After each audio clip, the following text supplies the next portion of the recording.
What's up, everybody? Hope you're all doing well. Back again. Kind of a surprise today. I didn't set up an official weekly stream time yet, but I do think it is going to be Tuesdays. So every Tuesday, like 12:30ish to 3:30ish probably. I was going to post something last night, but I forgot, but it's not a big deal. A lot going on anyway. The big news this morning, I guess, is the Platner situation, which, as I made a video about a couple weeks ago, I wasn't really talking about him because I don't really campaign for people. I've been an activist for 20 years at this point. A journalist for like 10, I'd say. I started in 2011 and then went to about 2021. I don't consider what I do now to be journalism. I'm just like commenting on things. But back in the day, I was actually like interviewing people and getting stories and stuff like that. I'm going to try to do a little bit more of that. I've been looking at some places that I might be able to freelance for, just like submit some articles and see if they dig it or not. But I'll have to get back to actually, when I see a news story about something, I have to track the person down and the people involved and try to get some quotes on the story or some other information that other media sources hadn't picked up and things like that. And there's a little bit more competition to how it is now because of the AI situation. But yeah, good to see y'all joining anyway. But yeah, I did post that video about Platner a couple weeks ago saying, yeah, like, I'm just, I don't live in Maine. I know it's like a contested Senate seat and stuff, but, I wouldn't have had the opportunity to vote for him anyway. And generally, I just am quite off put by that archetype of person. And I think that's one of the interesting things about this situation. Like, and there are many interesting and disturbing things about the situation, but just about how people have reacted to it and just the general kind of hype. I do feel like Democrats desperately wanted like somebody who was chud coded that they could get in there, like some macho guy. The military thing added to that. And it's so weird because they're like, this is a good characteristic. This is a good trait. Because they still want to win over the Republicans. Even the more radical Democrats who would be like, affiliated with DSA and stuff. Even though Platner wasn't a DSA candidate, because of the fact that he was talking about healthcare and Gaza, a bunch of people who like good things identified with him. But yeah, I personally see all that like military shit, weightlifting guy, like for me that's like red flags. You got to move, like people really have to win me over once they hit that point.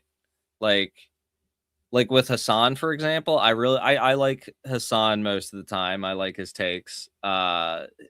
He gets way more into electoralism than I would, of course. But when it comes to war and social justice and the police and things like that, the things that I really care about, he's on point. But it took me a while to get over the fact that he was like this like macho sports guy that doesn't listen to music.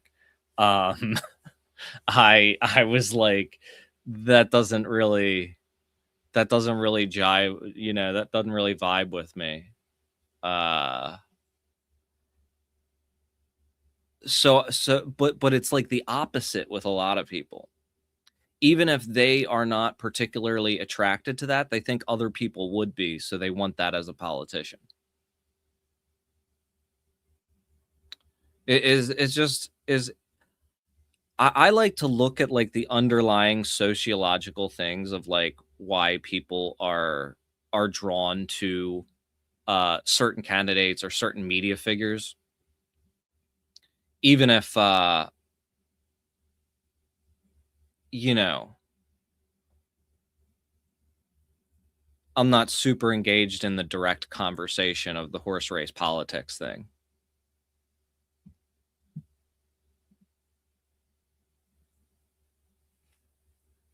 Yeah, Hassan does not like music. He is not a big fan of music. No, is he doesn't dislike music.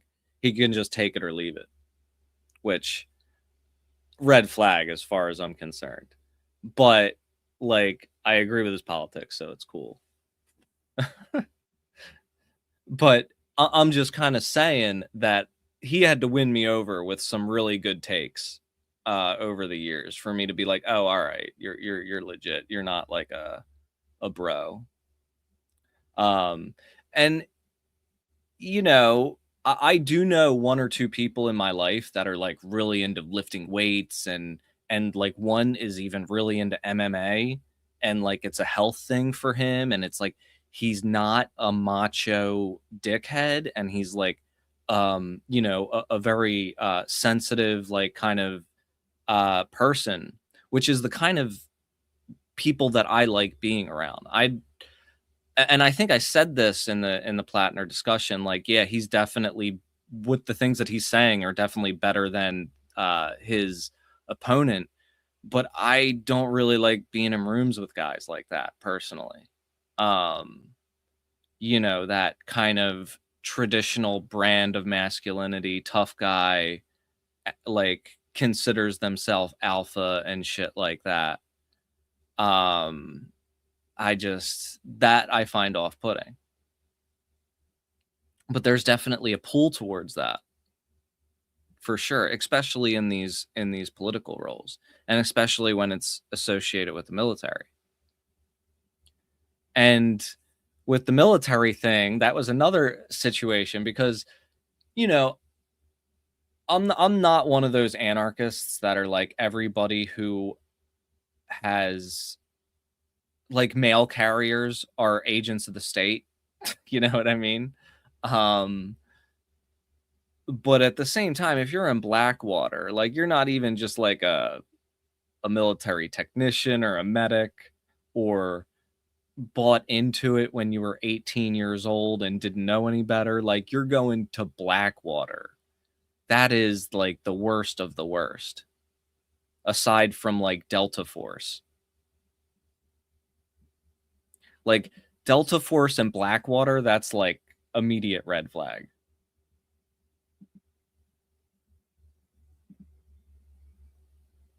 Although, you know, Delta Force is probably supplying a lot of the drugs in the country. I will say that.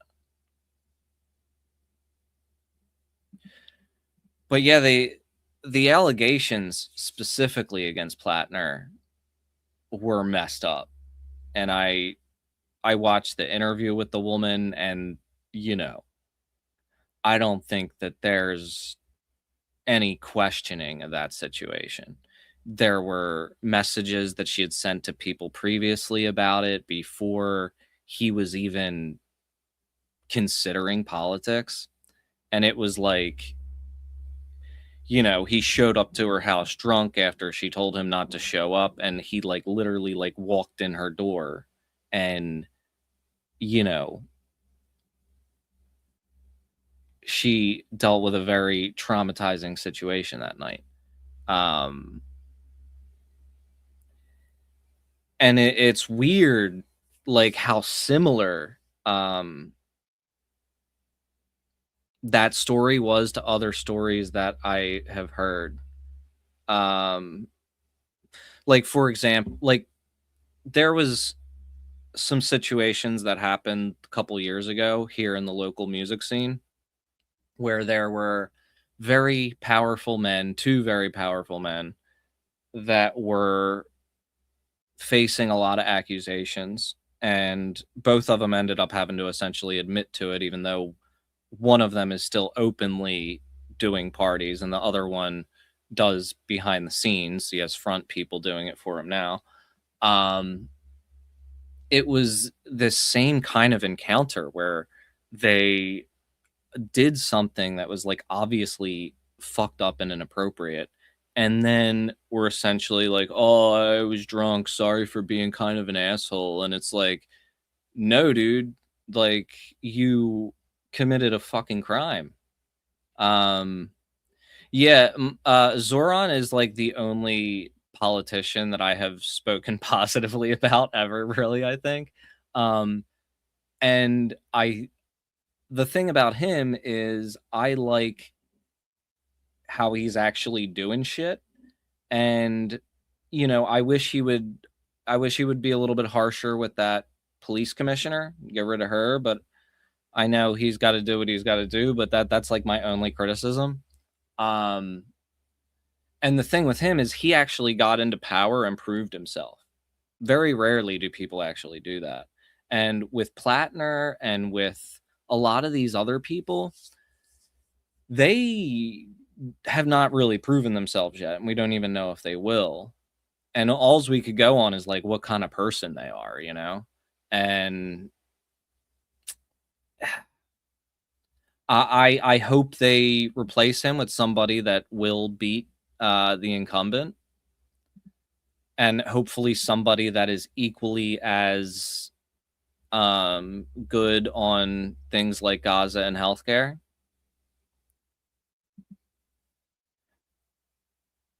But I do think it is a moment for people to kind of reflect on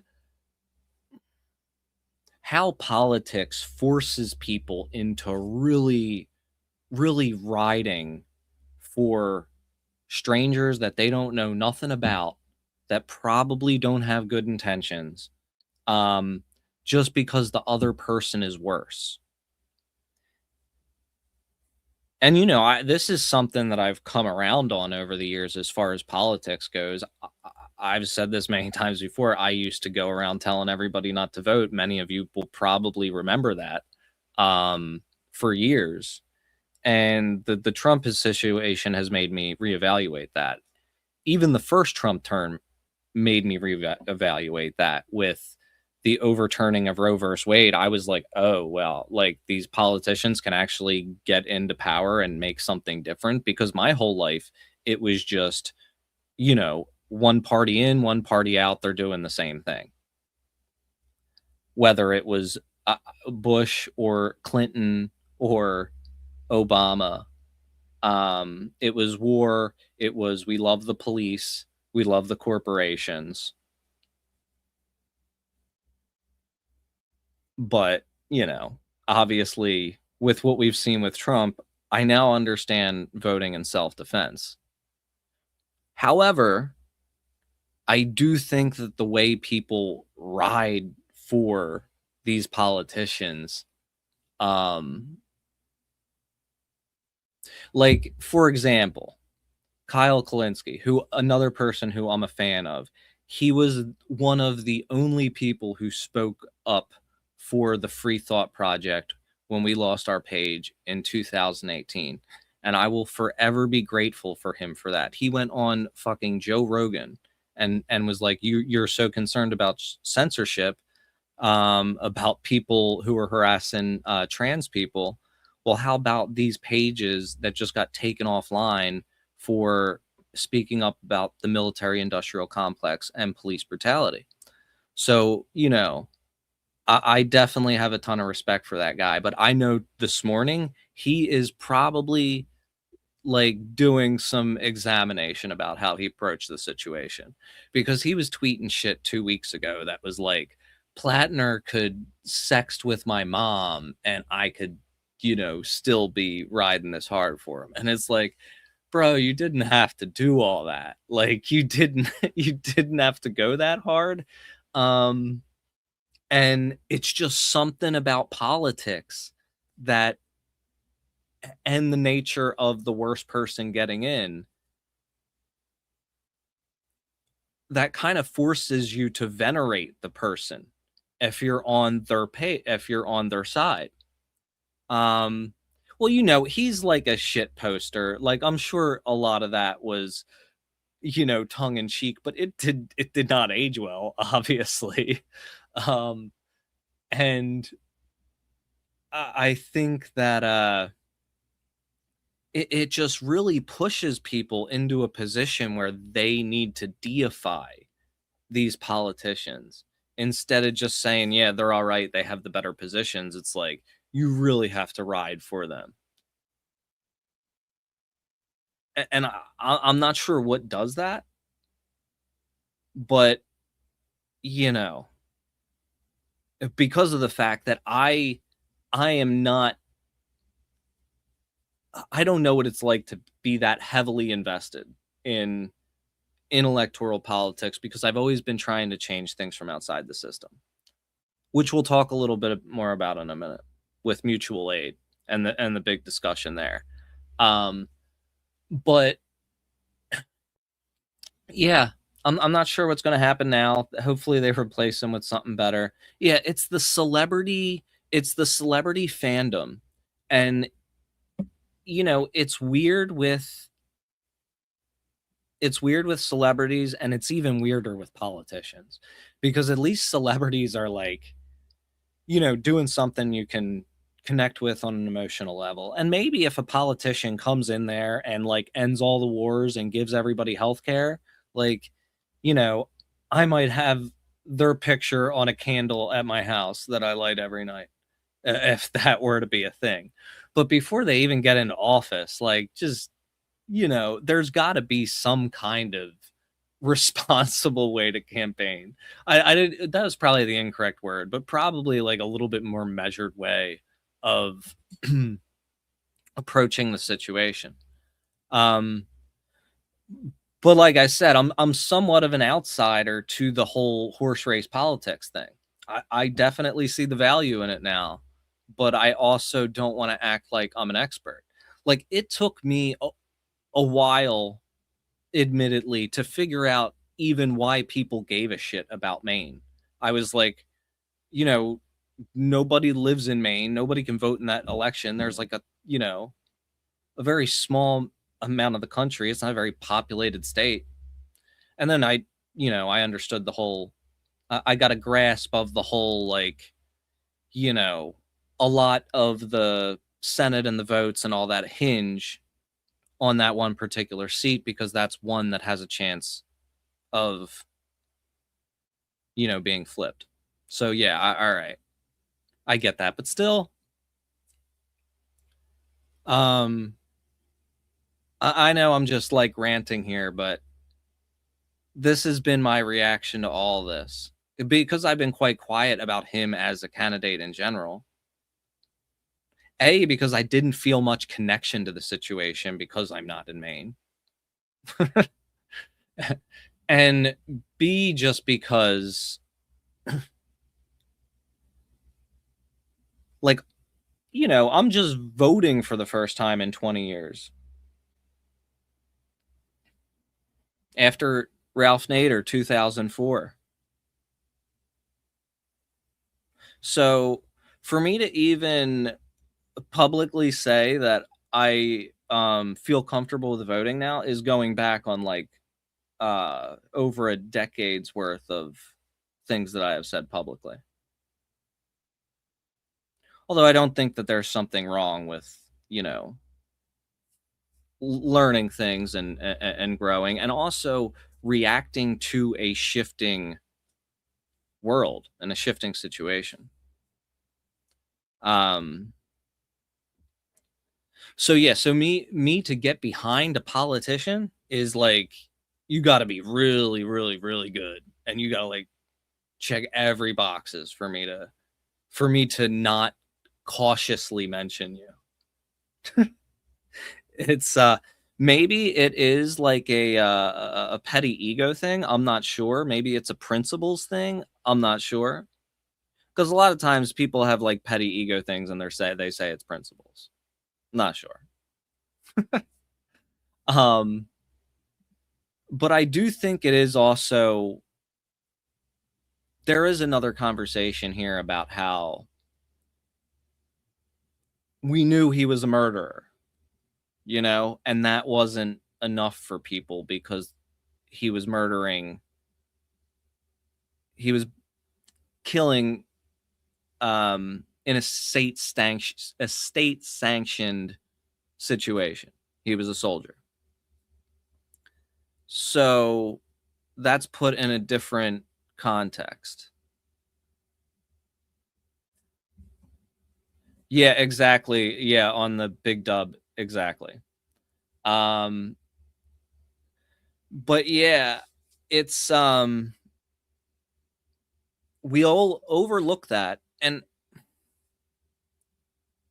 there was, and I said this in my like when I was talking about those comments that Ryan Grimm made, another person who I'm a big fan of, um how he's like, you know, we really want a guy like this on our side. Like, why can't we have a veteran chud, you know what I mean? On our side. Why can't we have the billionaires type mentality? Um so hey, and like I'm not trying to judge everybody out there who's like I said, ever been in the military or likes to lift weights, but there's a different type of archetype for that kind of person. For example, I have a friend, Matt, the since I was just thinking about the Free Thought Project, the co-founder of that used to be in the military and uses that as like a big motivator for his anti-war activism. And he's been an anti-war activist for many years. He doesn't still have the whole kind of like I served and yeah, Matt Agorist. Um he doesn't have the like I served and you should respect what I have to say more because I was in the military. No, like he's like I got conned into a messed up situation. And when I got into it, it was horrible and traumatizing. And I hope that other people don't make that same decision. Where Graham Platner is like, you know, we need to pay people more. I do think we shouldn't have homeless veterans, but I also think we shouldn't have homeless people in general. Um, but yeah, I'm ranting a lot. Yeah, Matt is a super cool guy. I've known him for like 15 years at this point. Um, but yeah, there was this other really interesting conversation that was um, developing throughout the week about mutual aid. And there was this guy who made this post that got people talking. And it was like a long thread from this guy who I guess he's affiliated with the DSA in New York. And he is a former cancer survivor as well. But he had this dumbass take, like about mutual aid and saying that mutual aid is pointless because you can't, it's not like effective on generating votes, and that you're only dealing with the lumpenproll, which is like the underclass, and that you are much more it's a Marxist word for the underclass basically. And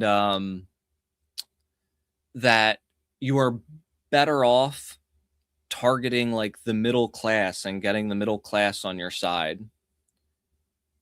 than like giving out food to homeless people and you know, assisting during natural disasters, other forms of mutual aid, which I'll discuss in a minute. Oh, awesome. Thank you. Yeah, I just sent out, if anybody is on the book list, I sent out some books this week. Uh, and glad to hear it. Yeah, I think I was a journalist for a very long time, but I think that I don't know if this is like me ranting about the news is. I am starting to submit some things to some places though to get myself a little bit established again. But yeah, first of all, the lumpenproll thing, that was a I hate every time I hear that word.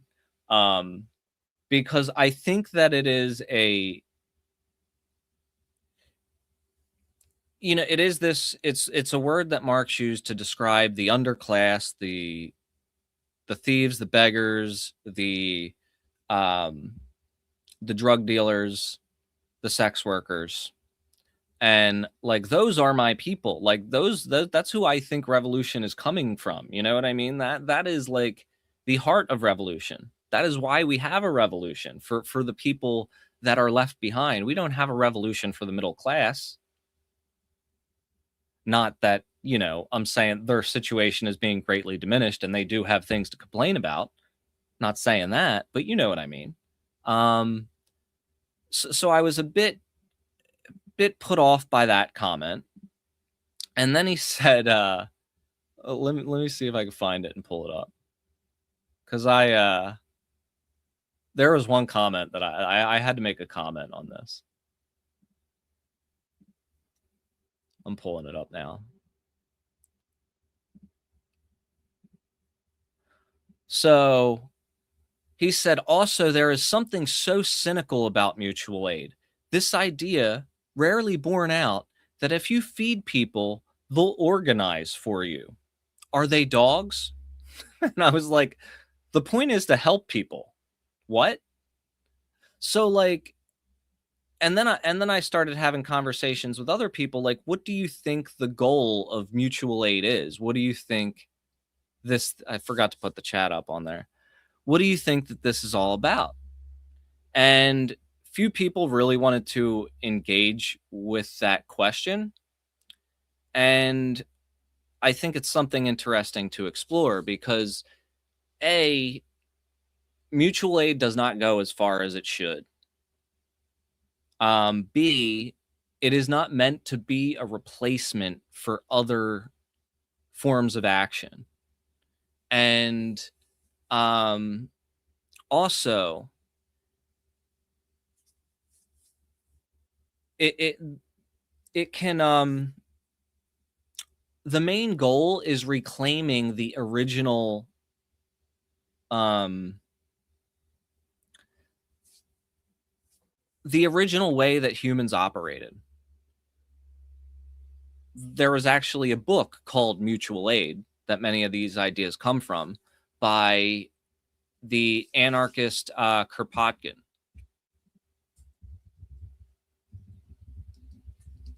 And this let me say, yeah, this was unlike most what's up, Bubbles? This is unlike most anarchist books. It's like very old. I can't remember Peter Kropotkin's time of living.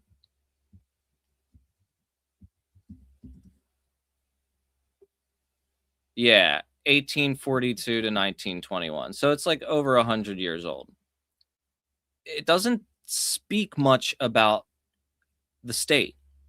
What it does speak about is just this natural order of operations that all species survives through and that humans survive through for eons until we have this time in modern history where we have governments and we have this top-down structure.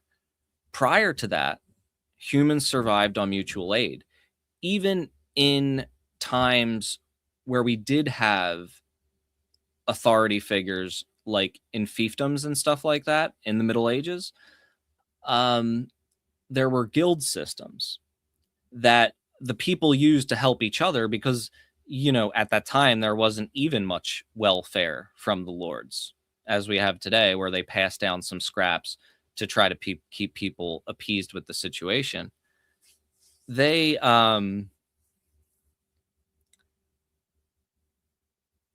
the peasants worked together through these guild systems. Eventually, the guild systems were corrupted and turned into an authoritarian structure of their own. But prior to that, they operated on this way of mutual aid where everybody just kind of helps each other out when they can, and nobody really complains or disputes about who is taking more or if somebody is giving more than they're taking or whatever. And it just all works out. And this is how things happen in nature too. And a lot of the arguments in the book are like answering, it's like responses to Darwin and stuff like that about evolution and how humans operate and what the natural order of society has been for humans. Extremely interesting. I don't think any of the critics that I argued with this weekend have ever read this book. They seem to think that mutual aid is some kind of political strategy to get people on your side. That is a positive side effect that also often comes along with that. But it's not the end goal. The end goal is reclaiming this piece of humanity where we did not have a top-down structure that was responsible for everything, where there was a mutual kind of taking care of each other. And the, let's see here. Oh, yeah, one thing I wanted to talk about is like one of my favorite examples.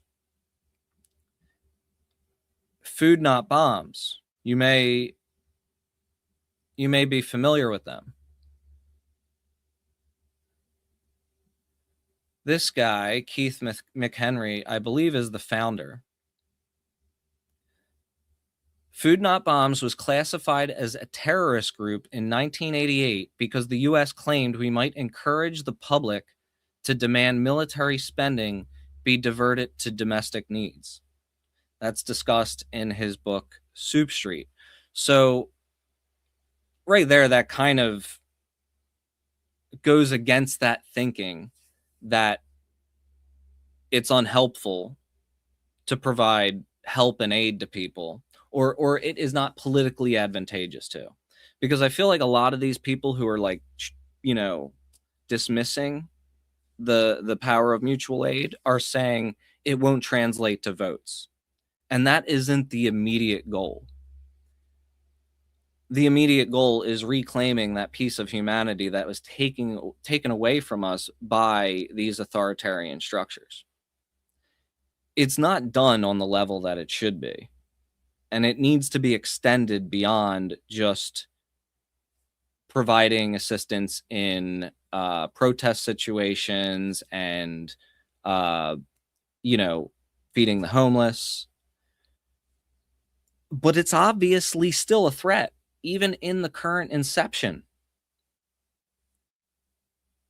They are not breaking old women's windows for campaigning for a politician, but they are breaking old women's windows for feeding the homeless, as we saw last week.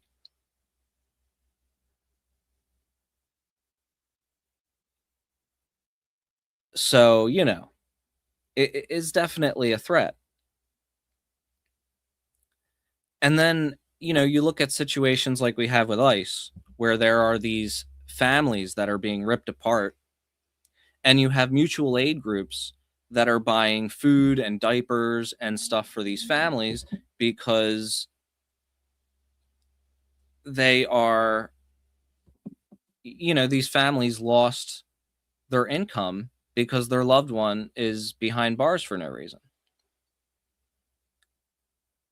Many of these mutual aid providers are anarchists, and many of them are anti-electoralist.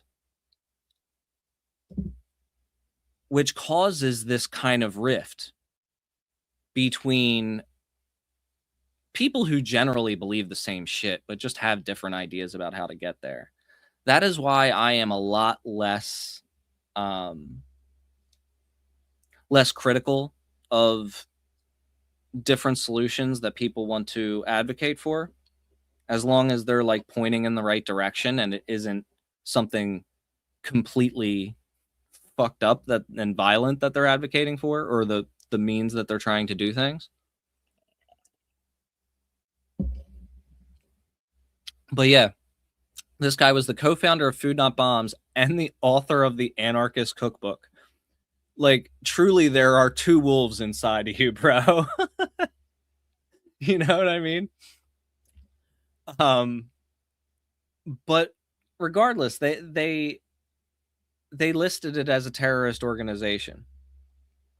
So it tells you right there that it's a threat. They continue now 40 years later. 40 years later, they continue to arrest Food Not Bombs activists for feeding the homeless. So I think that people need to think bigger about mutual aid, A. And I think that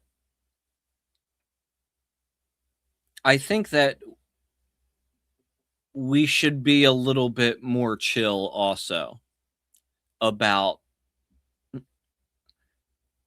people who are working within the system, because we obviously, we can't completely abandon that ground,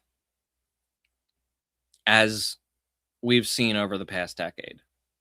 As much as I would want to just, tune in, tune out, drop out, whatever the fuck. Bubba's going upstairs? Okay.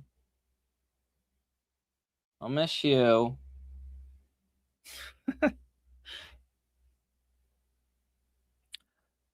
My wife isn't home today, so she's going to be all alone up there. But I guess she's going to watch the squirrels, so it'll be okay.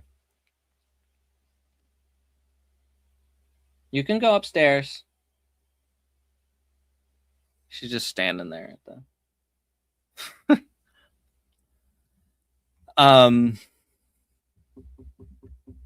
but yeah, I think that the mutual aid discussion is important, and I also think it should be expanding.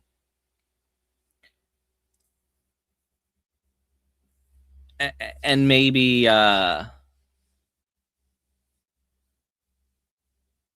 like, this is something that I've thought on for a long time, because there's a lot of intersections with agorism, which is the strategy that I advocated for forever and still advocate for, which is basically finding areas where the system fails us and step in and do a better job. And there's hesitation from that, from I think socialists and communists in particular, and this is kind of where a lot of the arguments develop, is that they see any solutions that come from outside of the political sphere as being like disempowering, or as some kind of like, pull yourself up by your bootstraps thing. And I kind of have a hard time with that,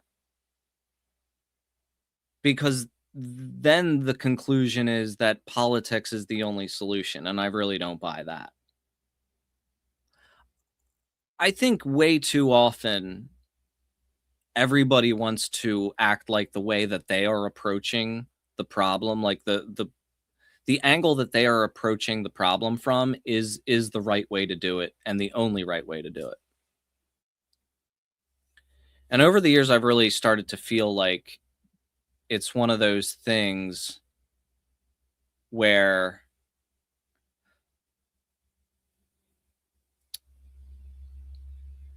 I lost my thought.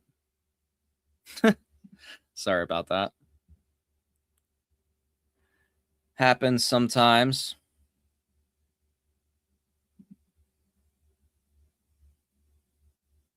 Oh yeah, yeah. The We're in a very complex situation. And there is the solution isn't going to come from one place, and it's not going to come from one philosophy. It's not going to come from one movement.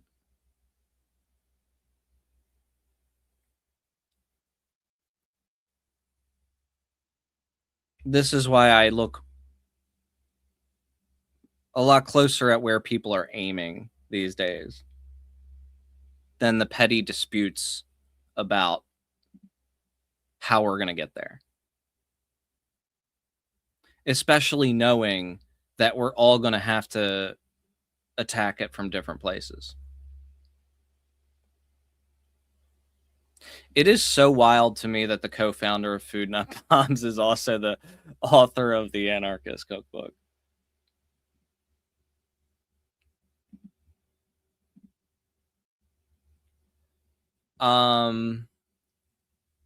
Flock cameras.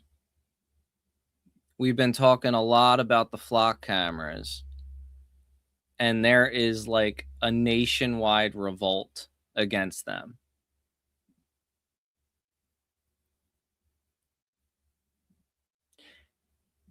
And we got some all over the place. We even got some like chud-coded guys. I feel like they even be the majority of the ones who are fucking hacking these things apart. Replacing it with American flags and shit, which is hilarious.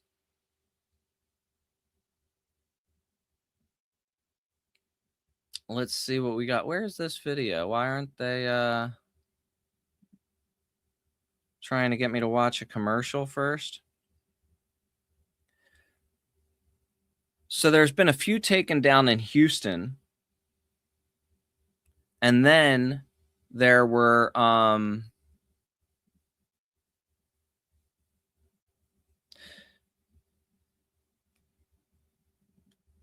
you talking about Matt Agaris? No, that's not his real last name. It's just a fake last name, but it's not ghostwritten.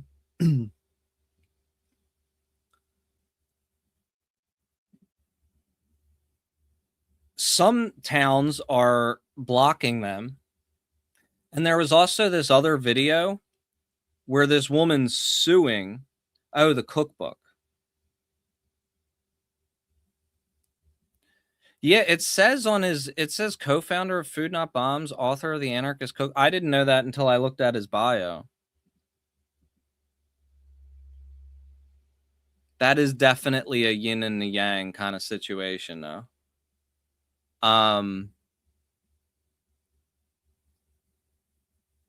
This cop came to this woman's door, accused her of stealing a package that she didn't steal, and he is like, we know every single thing that you do in this town. You can't breathe without us knowing about it. And she got it on camera, and she's suing them now. But let's look at some of these flock revolts. And accused of murdering conservative activist Charlie Kirk is back in a Utah court. That's not the shit.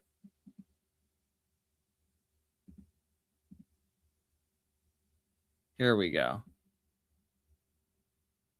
Yeah, apparently Tyler Robinson was laughing. License plate camera. And Erica ran out crying or something. Cameras designed to keep an eye on the streets, now drawing attention themselves after two of them were vandalized. Yes, and now Houston police say they're trying to figure this out, who damaged those cameras off of Washington Avenue in Westcott and why. ABC 13's Sarah Al-Sheikh gives us a closer look. A pretty strange sight here. You can see this camera has been cut down, completely sprayed over with an American flag on it. And not far away, there's another flock camera on the ground as well. HPD says it's investigating this, but so far there are more questions than answers. These cameras, meant to help solve crimes, now becoming the target of one, both cut in half and covered in spray paint. Yeah, I didn't realize that the cameras were there until you actually pointed that out. Juan Rodriguez's business, Spar Houston, is located by Washington Avenue and Westcott, where this happened.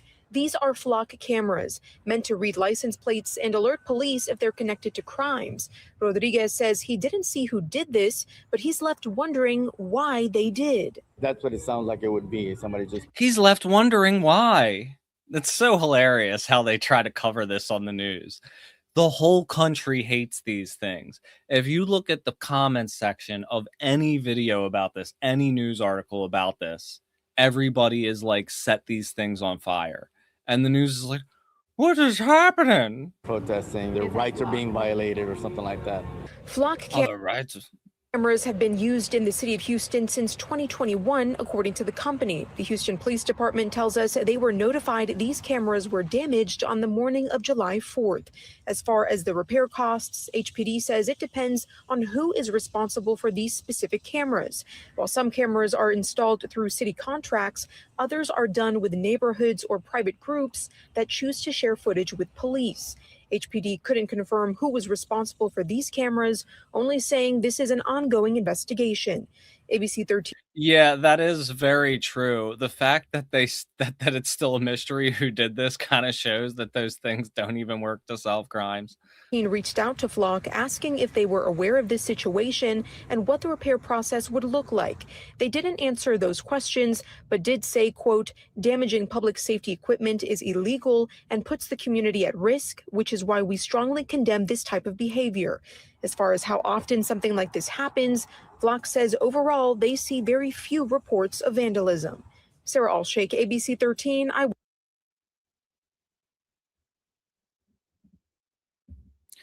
There is one guy they caught, though, in New Mexico, and he's looking at 18 years.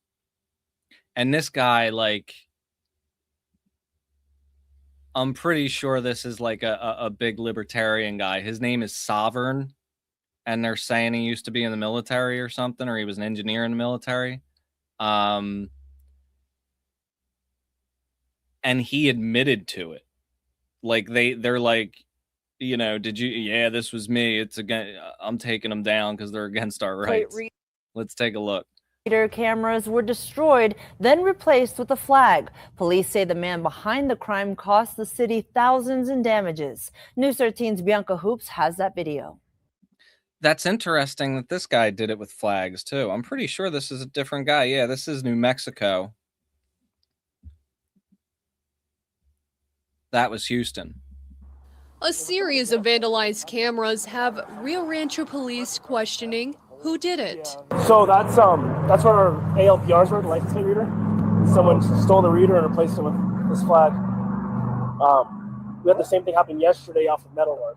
Why did they do that? I have no idea. Why would they do that? I love it. Police found at least 3 flock cameras, also known as license plate readers, destroyed. The solar panels attached to them were stolen, then a flag was hung on top of the camera poles.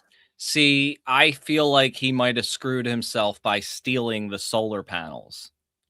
A, you get another charge for that, probably. And B, I'm sure they got tracking devices on that. Is there a reason why they're doing this? Do you guys have an idea? I think it's somebody who doesn't like license plate readers. Within days of the investigation, police pull over. And he's got a giant flag on the back of his truck. A truck that matched the description of the car tied to the flock camera incidents. In the car, they find multiple flags that were similar to the ones in the vandalized cases. The driver, 44-year-old Javon Martinez, was arrested for an unrelated warrant and has since then been released. Bro had another warrant and he was out hitting flock cameras. Police say Martinez admitted to the vandalism when they asked about the flags, and he even took videos on his phone every time. OPSEC. You gotta get on your OPSEC, people. Don't take your phone with you if you're doing that. Don't wear anything that will identify you. And take the long way home on foot. Look at my work, gentlemen. So all these cameras popping around, the flock cameras, they are not ours. Look at that. Then, within a week, Rio Rancho police got a warrant to look out for some of the missing equipment at Martinez's home, even bringing in a SWAT team because of his criminal history, including... Come on, that's not... yeah, maybe he had a criminal history, but that's a little bit much. including assault. After he was already arrested, they sent a SWAT team into his house like it's going to be laced with bombs or something. 3 solar panels and 1 clock panel. Like I said, I threw them in the trash or put them on the side. Because we tracked one here in this area. Police say Martinez caused more than $20,000 worth of damages. And the reason this happened, John Martin, is because of the history that you have before. Oh yeah. I'm looking forward to it. Like, I'm so looking forward to this. You have no idea. Bro, he is stoked. This is hilarious. Oh, man. Wow. Well, I hope he gets off. I hope he gets a massive GoFundMe. That's a wild situation.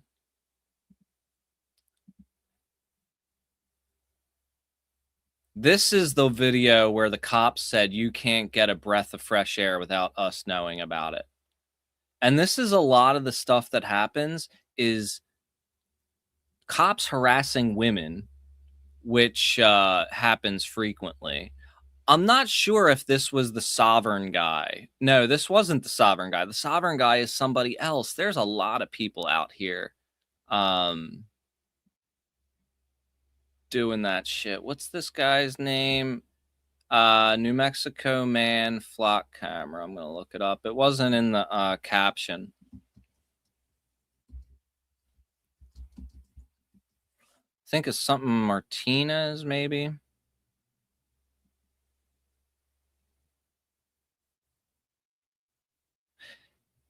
Yeah, Jevon Martinez or Jevon, Jevon.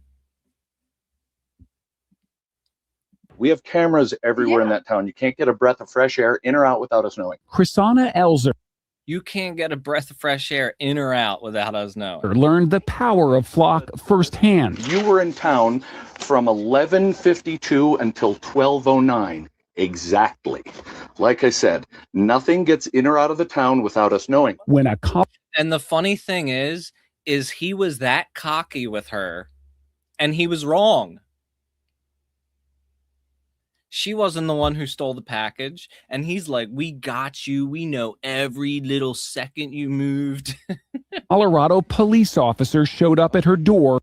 So it just shows you how wrong they can be and how confident they could be and how much we should kind of question any of these accusations that these cops throw out here. Holding flock snapshots of her truck. And here's when you left. At 12:09, that's when you left town. To get? No, to stop at Ridge Trail.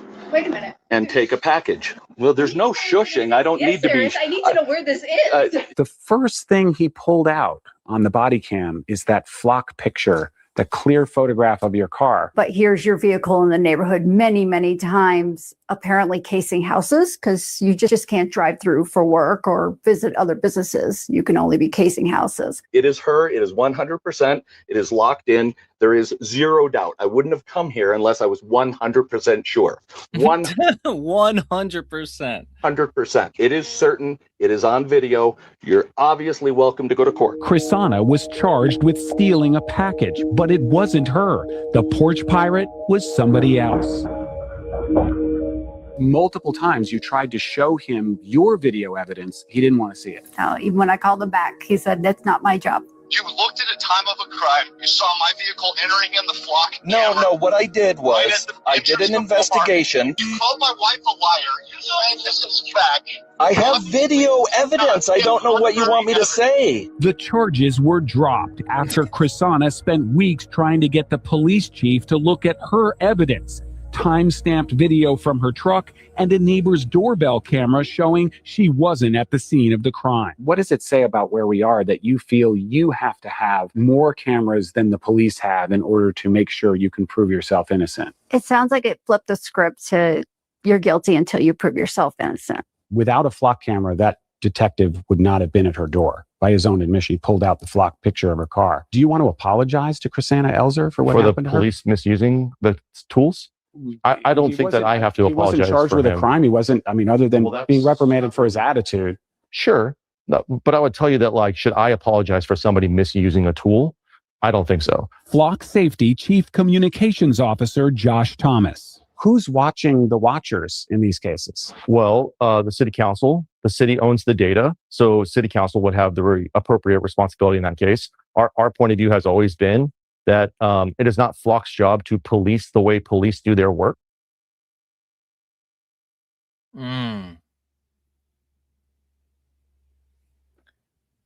This company, man. And I mean, the cops are the problem, obviously, but like,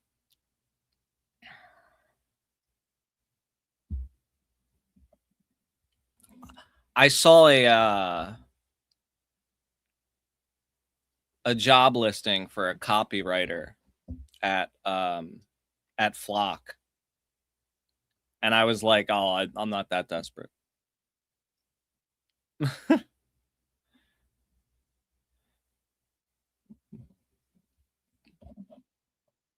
I think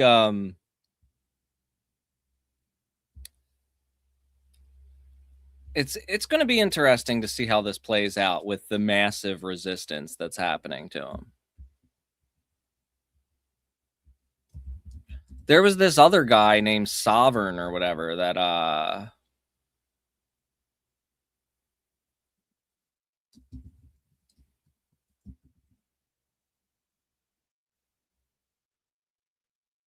yeah, Jeffrey Sovereign.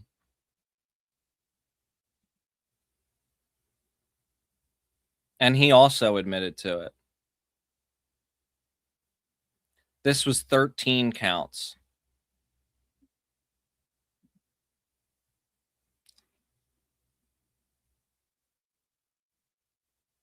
Where we have new information in a case where a man's accused of intentionally destroying more than a dozen Flock license plate readers. 41-year-old Jeffrey Sovereign had his 19 felony charges certified to a grand jury today. This was the guy that I was thinking of. 10 on your side's Brett Hall was in the courtroom and has more on a possible motive.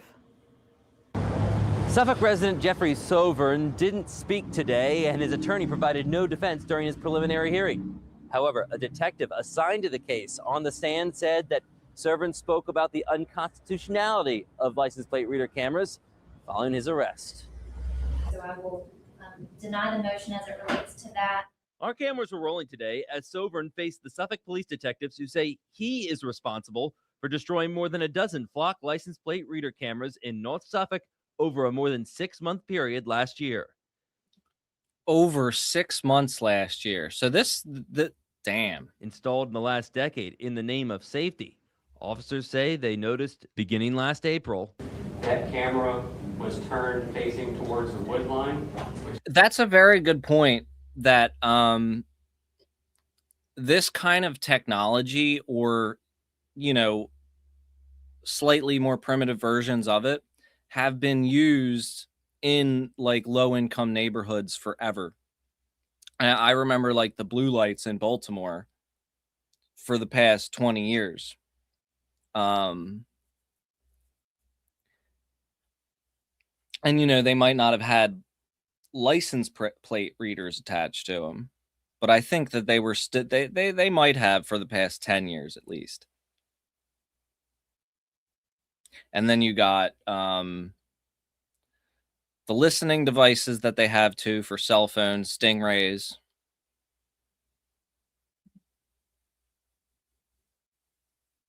Yeah, like I don't think that those blue lights were just CCTV. Like there was a surveillance element in there too.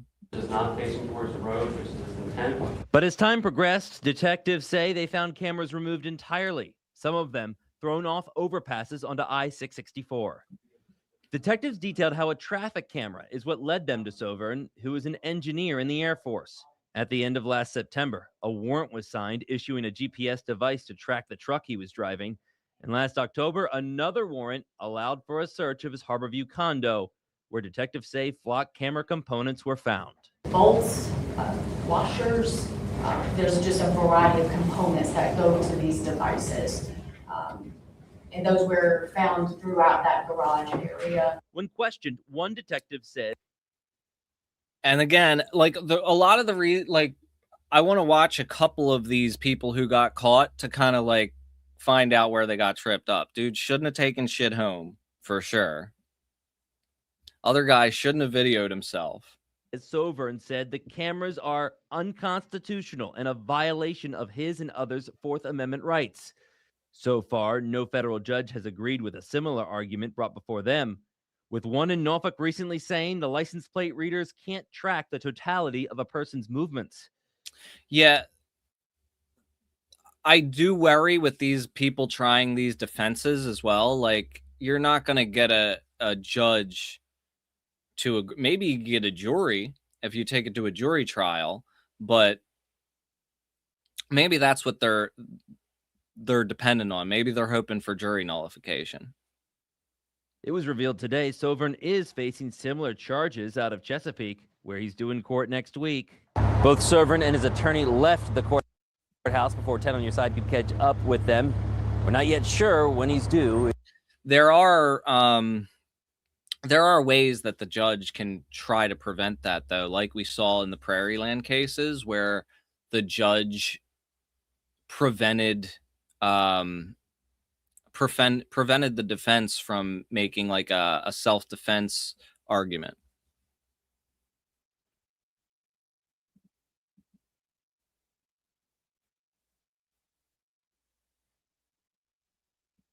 And these things are like regularly used for, like, cops regularly use them to harass women. Happens constantly.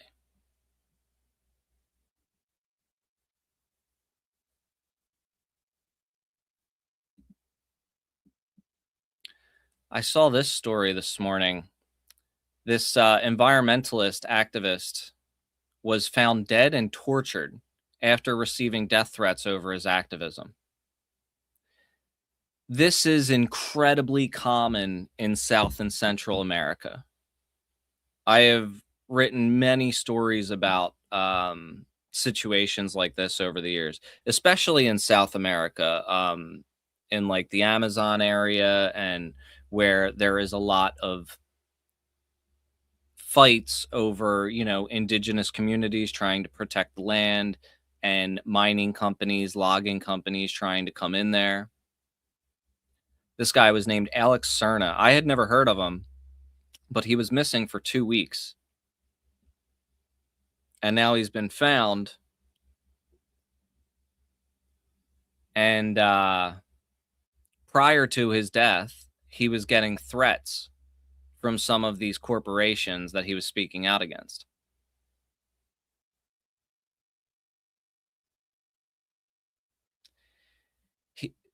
In the months before his disappearance, he publicly shared screenshots of threatening Facebook messages he claimed were linked to his reporting. The messages warned him to stop and claimed the sender already had his location. Damn. Do they have a link to that or no? His final post on June 20th accused a foreign-owned mango dehydration company of operating without environmental permits and using water without authorization from Mexico's National Water Commission. Cerna also alleged the company had caused damage to the soil and water sources.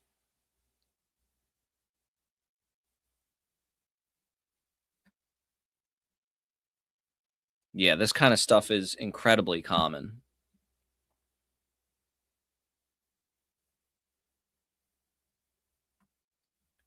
What was that other? Oh, yeah.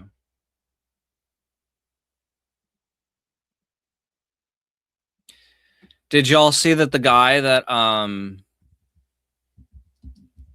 the rich guy that thought he was gonna biohack his body into eternal life has like some kind of terrible disease?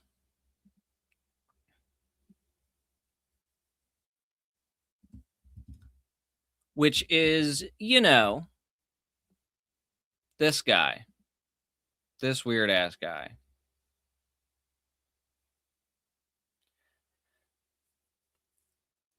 I think that there is this is like one of those situations that there's a lot of profound messages in, you know? Because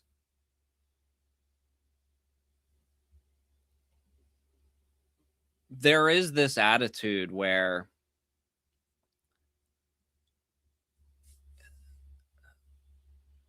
like, you know, that you could just make your body whatever you want it to be. That anybody can do that. No matter who you are, anybody can just make their body what they want it to be. And I think that that is true for a very small percentage of people, honestly.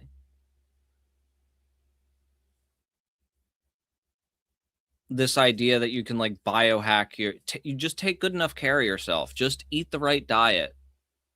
And then you will be, in the upper echelons of health. And that also,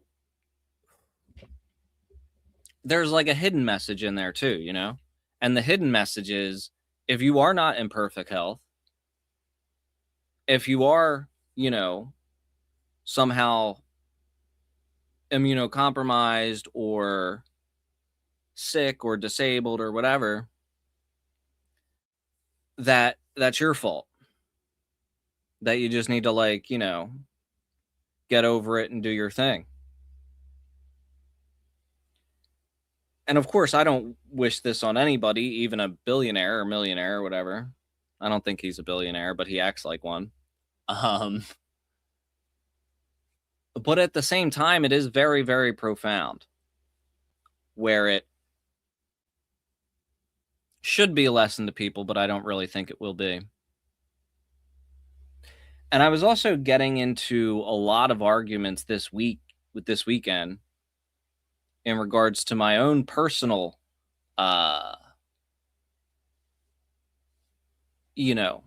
health issues and limitations. Because this weekend was actually, I didn't know this existed, but it was ARFID Awareness Day. And ARFID is a eating condition. I'll say that since YouTube does not like the other word for it. But it's a lot different than the other ones. I have ARFID, and I am repulsed by most food. I have been my whole life. Like, food grosses me out. And I have a very limited number of safe foods that even then they need to be cooked in a certain way. It needs to be a certain brand. If a certain brand of something is my safe food and they slightly change their recipe, I know immediately. I notice immediately, and I will be grossed out and be unable to eat it. If something's a little bit colder than I would have liked it, I just can't. I can't eat it. I will gag and get sick and stuff like that.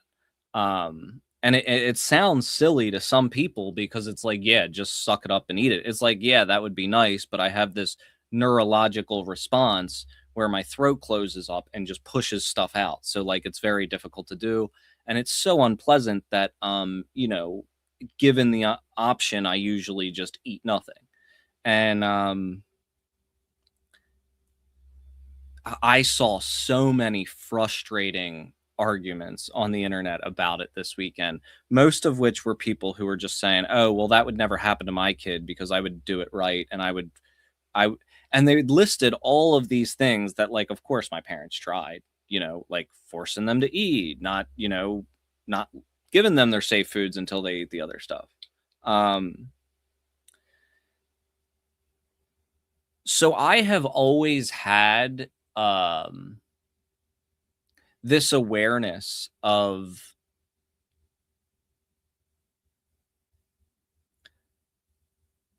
just how different we all are and how we have different abilities and things that might be easy for somebody, or just instinctual. Like eating isn't just easy, it's instinctual for most people.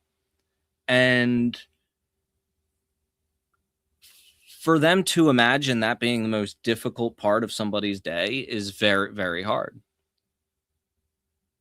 So they'll immediately be like, that can't be real. You got to just be like, you know, a big snob about it or something, or you got to be, you know, it's got to be some weird thing that your parents did to you. They according to the numbers, I thought the numbers were higher than this, but it's like about half of the people that have ARFID have autism as well.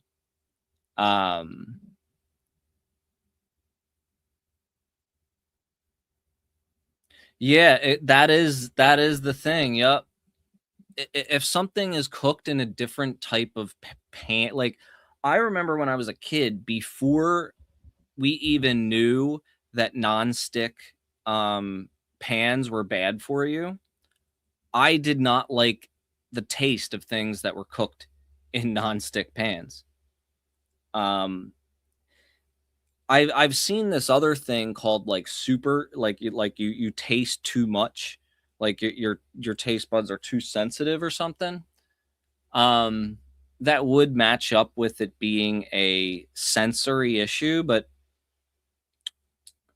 I think there's also a lot of guessing with that, because for many years people did not take it seriously and they just said, you're weird, I'm going to ostracize you, and you're just a weird person. So now, you know, those of us who are considered weird our whole lives, we finally have a name for this thing. And people are like, nah, you're just weird. You know what I mean? You don't have this actual condition. You are, and not only are you weird, you're like, you're faking it and you're lying to us, and for some weird reason, because, you know, you would rather walk 2 miles away for food and when you're meeting somebody else for dinner ahead of time. You know what I mean? I gotta eat things ahead of times. A lot of times when I go on vacation, I have to research every restaurant in the city and make a list of the restaurants and the ones that I'm going to go to and the choices there. And if I don't do that, it just won't be a good time. Since I've learned how to do that, it's been a lot better traveling. I do really good now. But that's the thing, is like the solutions aren't always, and I, maybe this is like a personal tangent, but I think this really relates to you know, this issue of this kind of health elitism, I guess you'll say. I'll say. And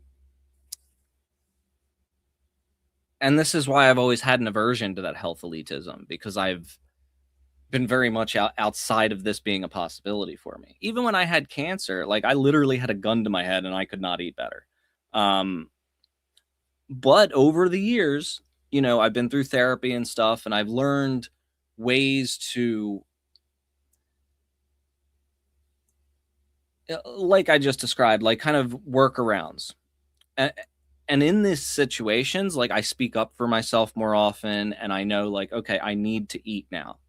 When before I would just kind of be quiet and I would just not.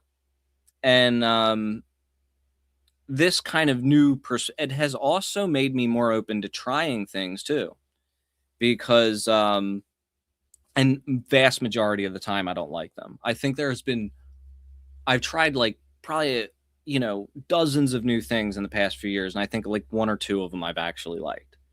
And when I say like, I mean tolerate, because even food that I like is kind of, it's like I have to eat this. It's not really enjoyable.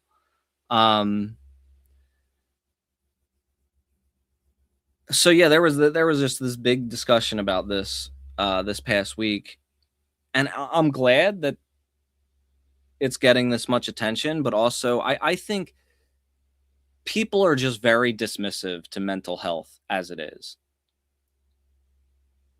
there are people who think that you could just get out of anything with willpower. And, you know, and maybe they were able to personally. But like, that's not everybody. There was another argument that I want to touch on that I saw from that, where people were saying, okay, maybe you have it, but there are these other people out here who they're faking, and their situation is not as serious as yours, so that's a problem. And I was like, why? I don't give a shit. I'm not going to come at them for Arfid's stolen valor. You know what I mean? Like, if people who have a less severe problem than me are getting more accommodations, that means that people will look at me less weird when I say, hey, I need to, I'm only eating an appetizer, or, you know, I ate ahead of time. And people won't look at me like I'm crazy when I tell them, yeah, I have this condition. Because that shit's awkward. People don't realize how much everything is tied to food. You know, you go on a date, you go on a business trip, you go on a business meeting. Your friends want to take you out for your birthday. You get together with your family. All that shit's food. But I hope I didn't bore you all with that rant, but because it was topical, and I actually did submit an article to one of those like personal blogs about it. If they don't publish it, I'll publish it on Substack. Just about my realization of that I had that, and how being able to name it has really helped me over the past couple years. And how I'm now, I feel in a better position than I've ever been as far as my health goes. But with this Brian Johnson guy, you know, we are always, nobody is ever going to be strong forever. Look at Trump. He has made his whole identity being tough, strong man, alpha guy. And he's an old, frail, decrepit man filling with fluids. I won't get too grotesque, but he is not the picture of health. He is not the picture of strength. And he needs people to take care of him. Because he's in the public eye, he can hide all that. But he is old and frail now, and he is weak. And it will happen to all of us. So this idea that like you can just hack yourself into eternal life or eternal health, or that, you know, you can avoid any sickness that comes along because you ate the right combination of foods that somebody on the internet told you to. You know what I mean?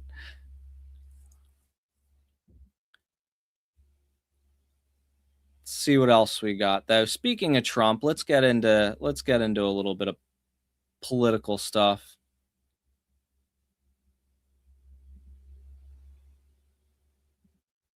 Oh, what part are you going to clip? Hopefully there's a lot of good clips in there.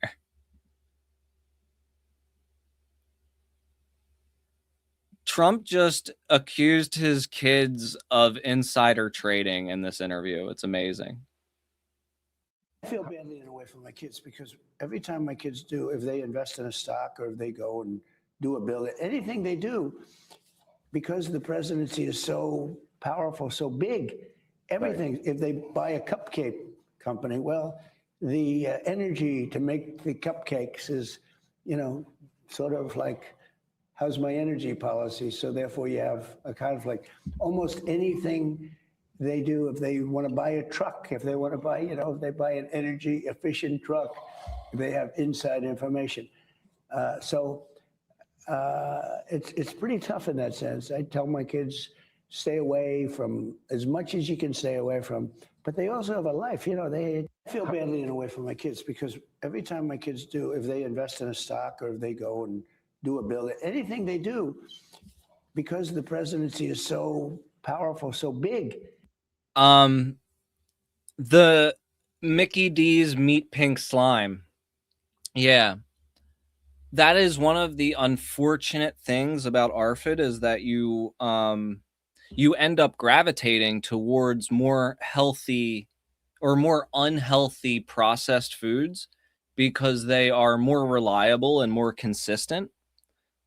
Like, you know, if you get an avocado or a banana, they're not always going to be the same consistency, the same texture.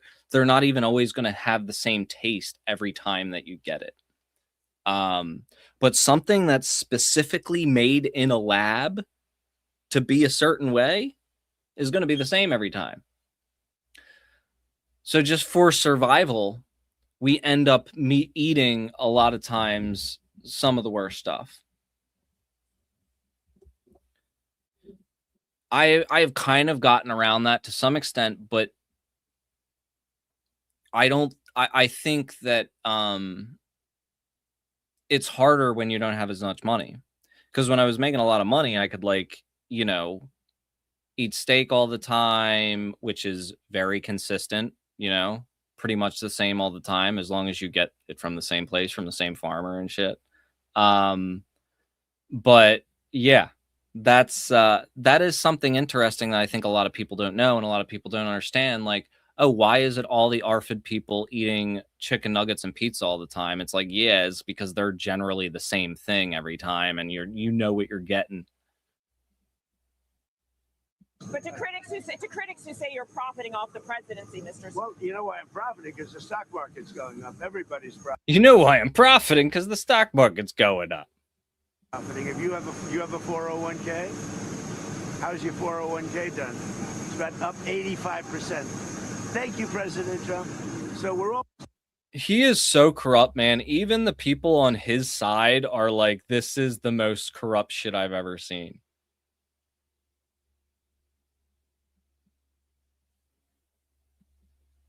And then this was one of the best ones. One of his spokespeople said, this is what it's like when you have a businessman in the White House. The president was asked repeatedly about the money that he's made, his net worth going higher while in office, and here's how he responded at Andrews Air Force Base. Get involved in my personal. We have funds that run my money. But you are benefiting. Well, I've made a lot of money before I became president, and they invest my money, and I don't talk to them. I don't even speak to them. So I have many people. I don't know what they call closed accounts or something. You put your money in, and that's it. I don't talk to them. They're big institutions. And yo, you had a crypto coin that if people could buy it, they met you. Like the top 10 buyers of his meme coin were allowed to meet with him. Like, that's direct payment for access. And they run it. But yeah, I've had a great career. In business, I've had a great career. Okay, so that was his response, and I want to give you the opportunity to expand on that. There was this story this week, too, about his sons making money off a deal in Kazakhstan. What's the White House's position on all these questions? Well, I think the president said it best. And let's remember, Bill, why Americans elected this president to office, because he was an outsider who was tremendously successful in business, built the New York City skyline. And that's what Americans wanted. They wanted a businessman in office. So he has had a. Did he really build the New York City skyline, or is that like...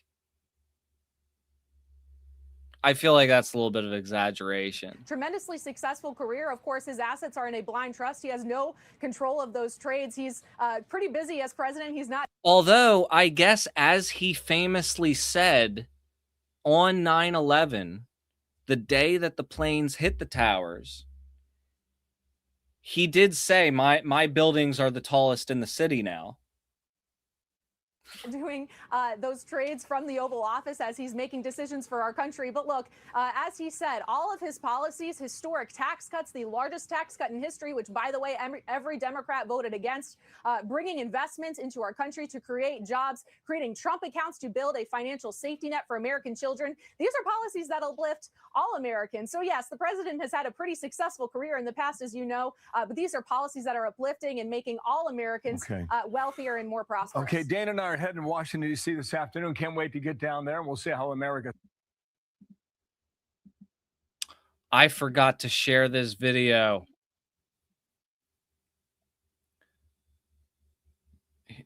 I should have shared this with the flock stuff. It would have been more appropriate then, but look at this.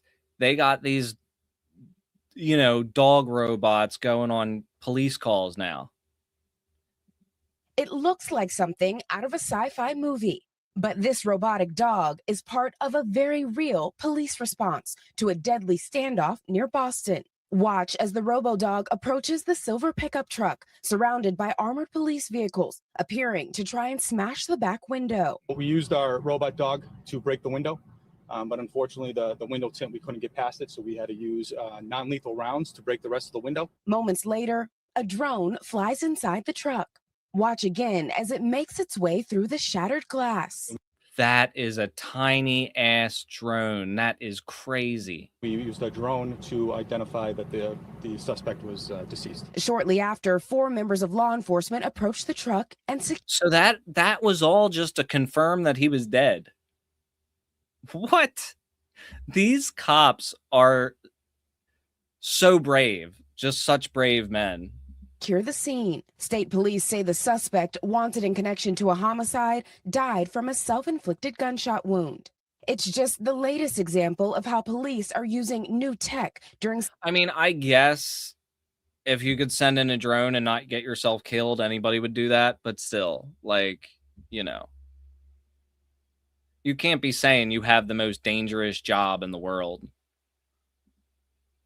Some of their most dangerous calls. In California, the Sacramento Sheriff's Office says it used a drone equipped with a powerful We watched this a couple weeks ago. magnet to disarm a suspect earlier this month. You can see him hiding in a garage, knife in hand. Watch as the magnet latches onto the knife and lifts it away. The sheriff's department writing That that rather looked than rushing fake. to a potentially Like that whole setup, like, you know, guy sleeping with knife in hand, it just seemed like a setup. I'm not saying it was, I'm just saying it was too perfect for like the first police drone video. deadly encounter, use of drones like this are helping deputies resolve dangerous situations safely, like this one on a stretch of a Massachusetts highway, coming to a safe conclusion with help from robots and remote technology. That's true. They do start out using it in situations like this and then expand it to more yep. Priscilla's with us now for more on this. And Priscilla, police, praise this technology, but there are some critics of it too, right? Yeah, Hallie, as the technology advances, so too does the debate expand around how far police should be allowed to take its use. Of course, you have police saying that this is going to keep officers and the public safer, but you also have critics who are concerned about police surveillance and say that the use of this technology in some cases could lead to privacy issues and also questions about accountability. Hallie? Priscilla Thompson, thank you. We thank you for watching, and remember, stay updated on breaking news and top stories on the NBC News app or watch live on our YouTube channel.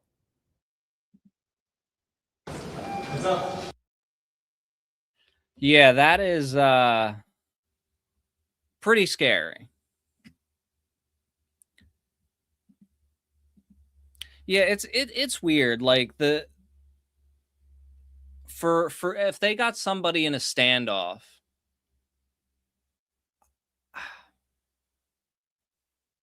like it logically makes sense that they're using drones, but I don't think they should be. And the other thing is they definitely shouldn't be using it for like random patrolling.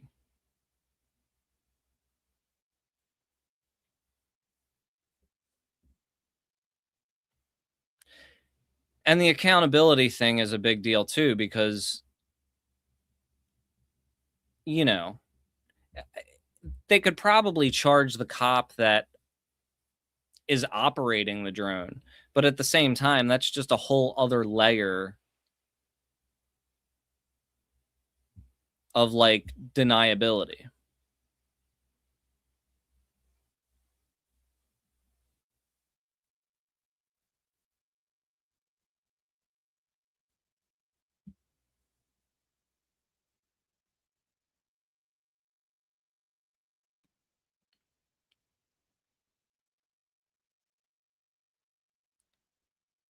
Got some ICE news. Even though things seem quiet there, the Trump administration has apparently doubled its arrest quota to 2,000 per day. And there's over 63,000 people in ICE detention across the country. Over 95% or something of them have not been charged with any crime and have no criminal history.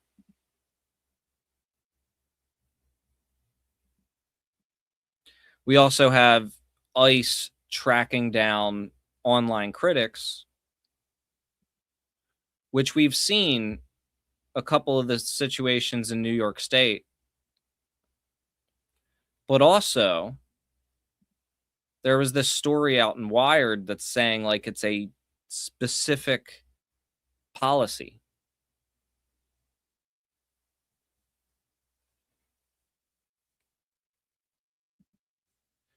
ICE's internal watchdog is now investigating online critics. The Office of Professional Responsibility has opened more than 100 cases over what ICE calls incidents of doxing and threats against ICE employees.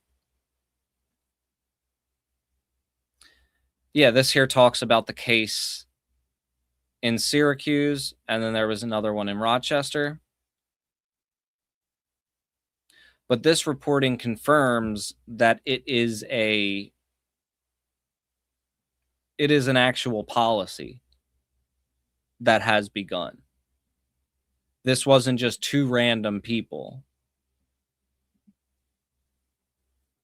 This was the beginning of an external threat policy, as they're calling it. Protecting against external threats.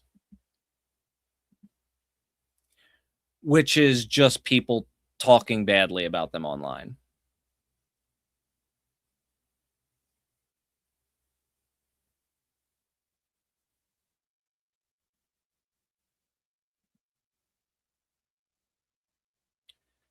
Got a couple of videos I want to go through for ICE. I haven't watched them yet. I would assume at least one of them would be disturbing.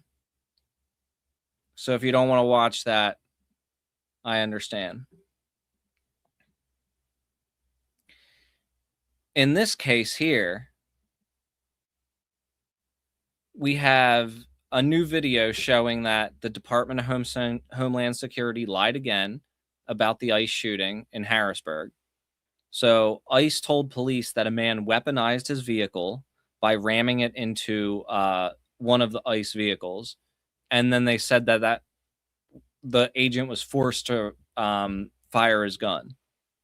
But that's not what the video shows that we have now.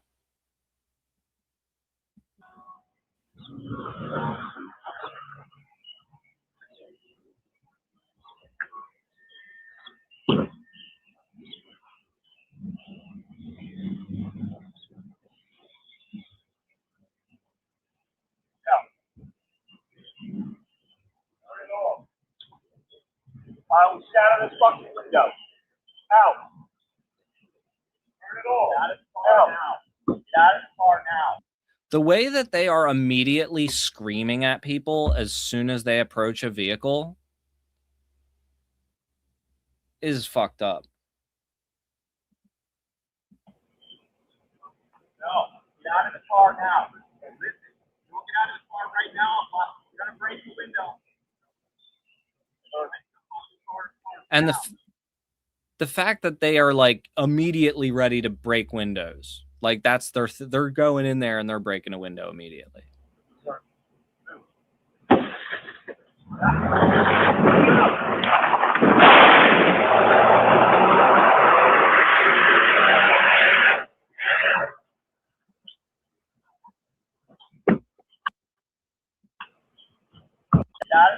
is car now. The car now. Listen, look out. You're gonna break the window.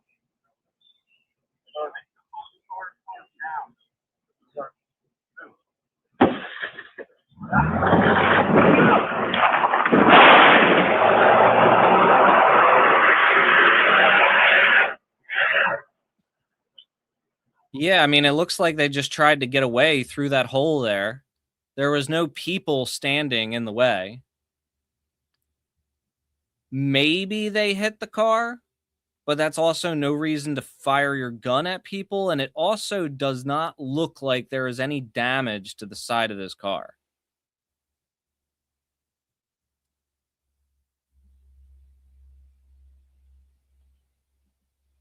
I don't believe that they hit anybody, though.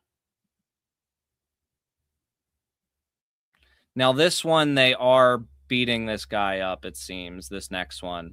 But one of these ICE officers apparently dropped their gun during the altercation. Yo, that's fucking crazy.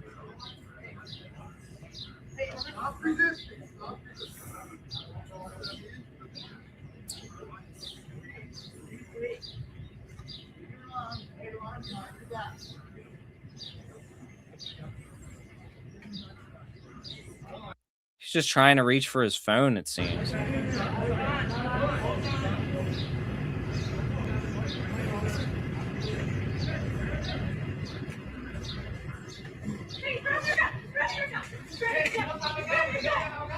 Yup, they dropped their shit.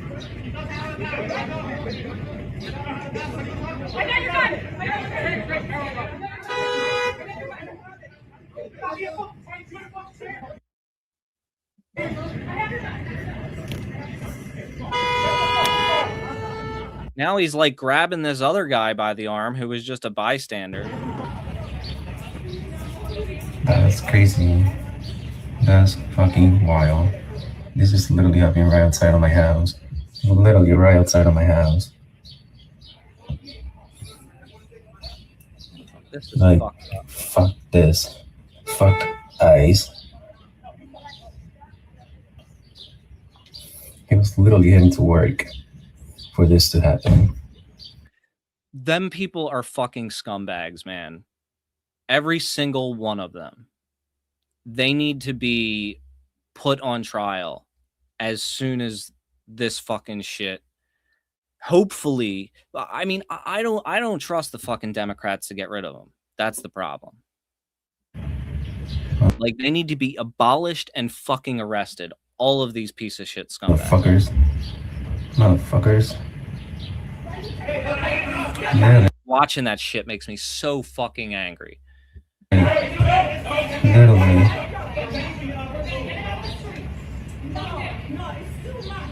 This is fucking crazy. Literally fucking crazy. Motherfuckers. Right at the house. The things that we go through. Fucking crazy. I think everything was caught. Yeah, I mean, that there are a few that will vote to defund ICE. I just hope enough of them get into office to actually be able to move the needle. If the current power structure remains intact, if this agency is not abolished and these people are not arrested and put on trial and shit, then we are fucked.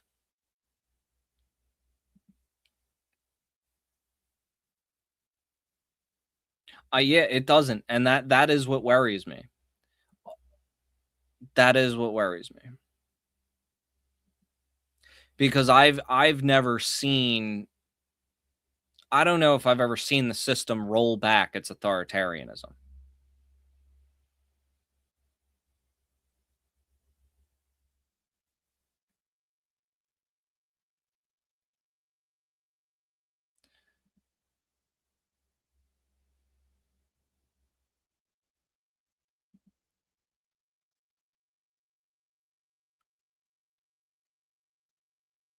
Yeah, that's true. That's like the same shit they did with Obama, where they're like, let's move on and move on to the future and look ahead and not look back. And it's like, yeah, so then we end up with the same system. You know what I mean? Not looking back is the reason why we didn't close Guantanamo Bay and we didn't end the wars, prosecute the bankers. They're continuing to scam the hell out of us today. And it's not just ICE either. It's the fucking cops too. The ICE are just, super pigs. In this case, they brutalized this epileptic man and then claimed that he was resisting while he was having a seizure.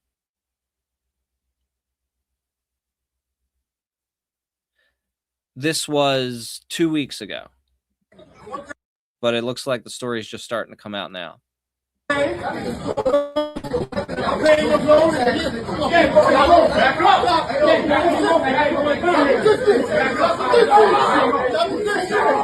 You could tell he's having a seizure by the way he's moving.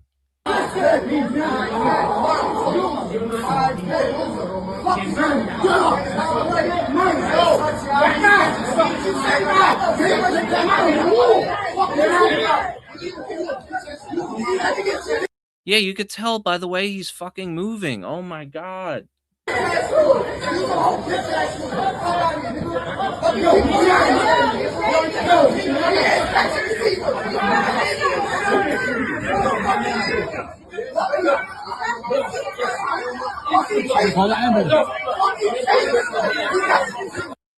Yeah, a taser may have provoked that.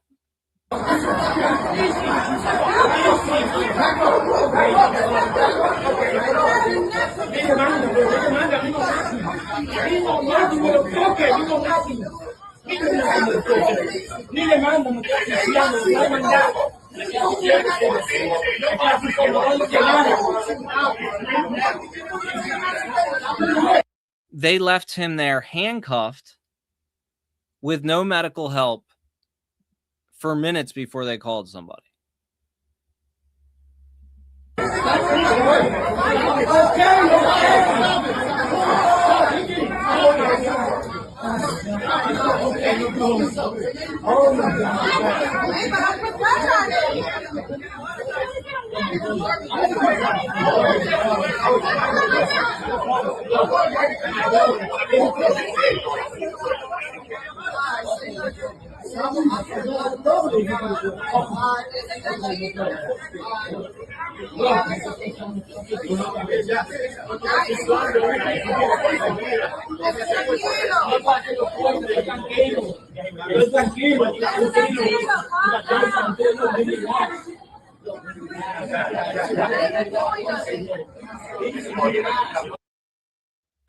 Horrible.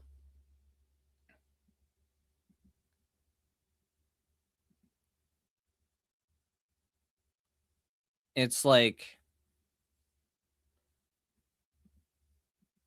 they have alls that they know how to do is beat the shit out of people. They're just thugs. Like, they cannot help in any situation. I just have not seen it.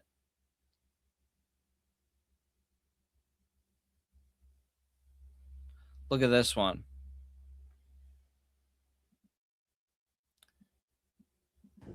This is the never-before-seen surveillance video of the crash in January involving an Orlando police officer that killed 92-year-old Milagros Ortiz. Taking a look at the video, you can see the officer's lights were turned on as he entered the intersection at Hoffner Avenue and Cimarron Boulevard, but then suddenly the lights turn off moments before impact. For months, West 2 Investigates has been trying to speak with Police Chief Eric Smith about this case.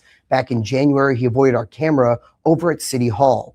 He denied our interview request on Thursday. However, for the first time, he's speaking publicly about this death investigation on a local podcast. And here's what we learned. The chief says this crash is prompting changes into how the department manages its fleet of vehicles. You can hear from Milagros or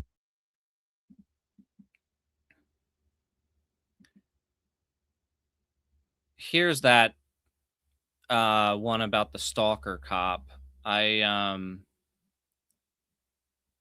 Let's see.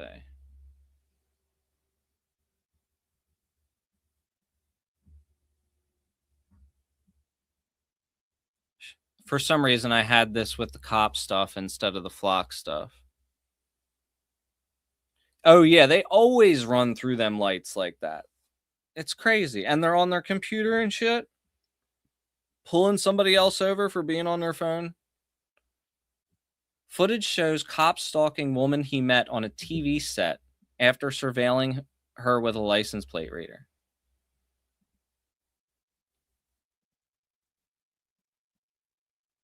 Just playing.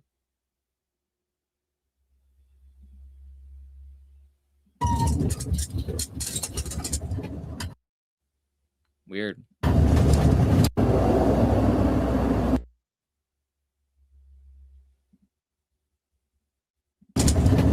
I guess the video isn't working. Yeah, 404 is awesome.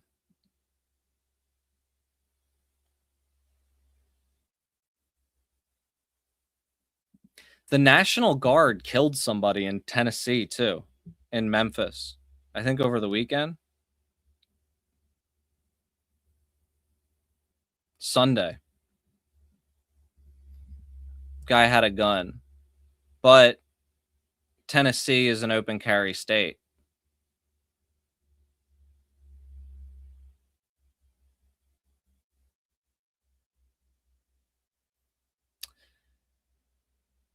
So this is one of those situations where the National Guard is getting involved in law enforcement.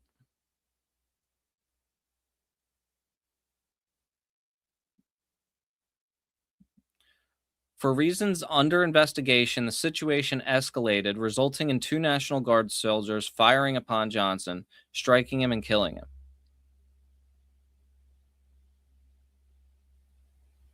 They say that the man turned towards National Guard members with his weapon.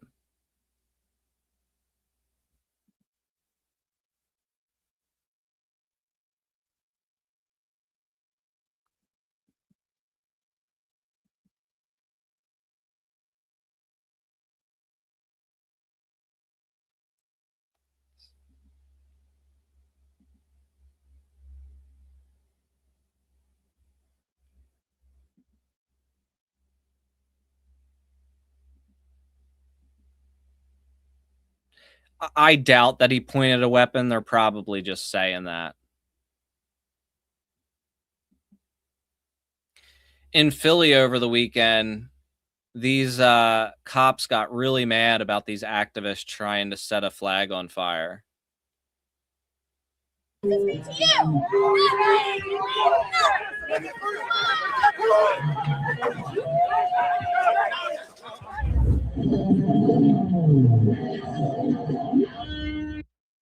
It's funny, I looked on my Facebook memories on the 4th of July, and every year for the past 15 years, it was like me advocating for flag burning.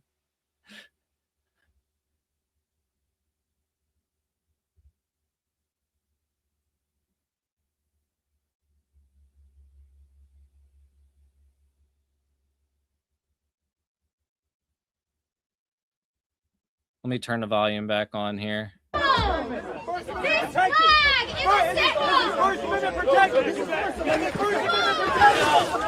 Damn, yeah, that pig just threw her.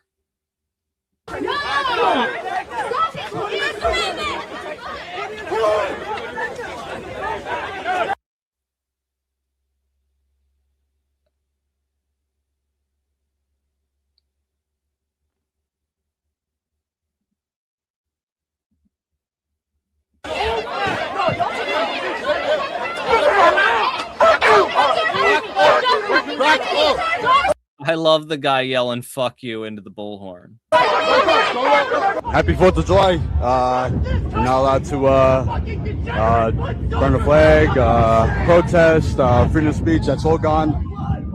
Happy birthday, 250th years. We're trying to do our First Amendment protected right of burning a flag. Guess what they did? Look at all these pigs. Look at all these pigs. All them who would say they're fucking different. But when one of them goes, they all go.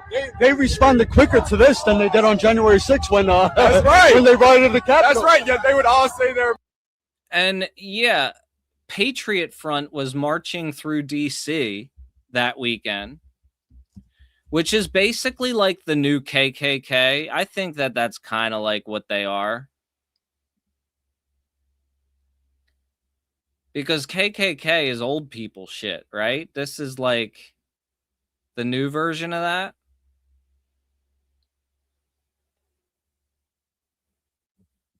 These guys are all dweebs too, if you've ever seen them unmasked. There was a bust of them like 2022, and all their mugshots, you know, not really master race material.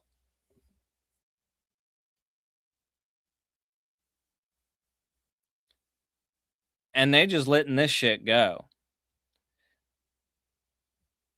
These kind of marches are always protected by the police. You notice how there aren't even really any cops around up in their business? Like, yeah, maybe it was, maybe there's some ordinance about lighting a fire on the sidewalk. But the way that the cops were like up their ass, just waiting for something, it's not happening here. A lot of these guys might be cops themselves. They had a, that's the other thing. I was talking about OPSEC earlier, operational security. A lot of these guys practice that a little bit better than the flock activists I was talking about, or even, you know, like Antifa. And these guys did not even get their own Metro cards to go on the subway there. Somebody with the organization bought all the Metro cards for every single one of the members, and they all walked by and put it in a basket when they walked by. Let's see if I can find that.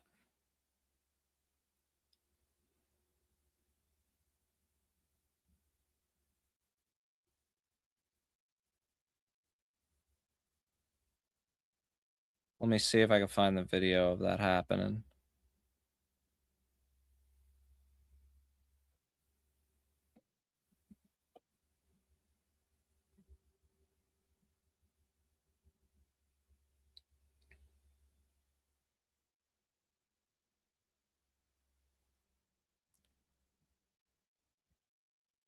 I think this might be it. I know Ford Fisher had a lot of coverage there.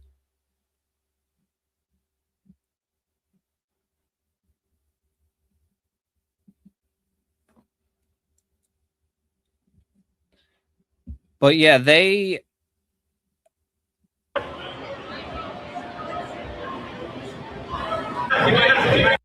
are starting to get a level of organization that I think is kind of concerning. But yeah, they also did not want their real identities tied to the cards that they purchased.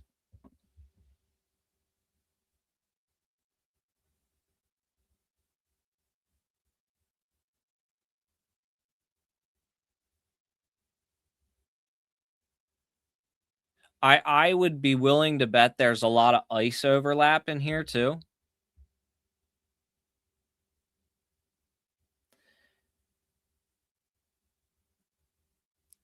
And I think that this group is significantly bigger than it was a few years ago when they first started. But I also think that this march was intended to make it look bigger than it was. They bust these people in from all over the country, and they try to, like, you know, make a show of force. Look at this fucking idiot here. Like, come on, man.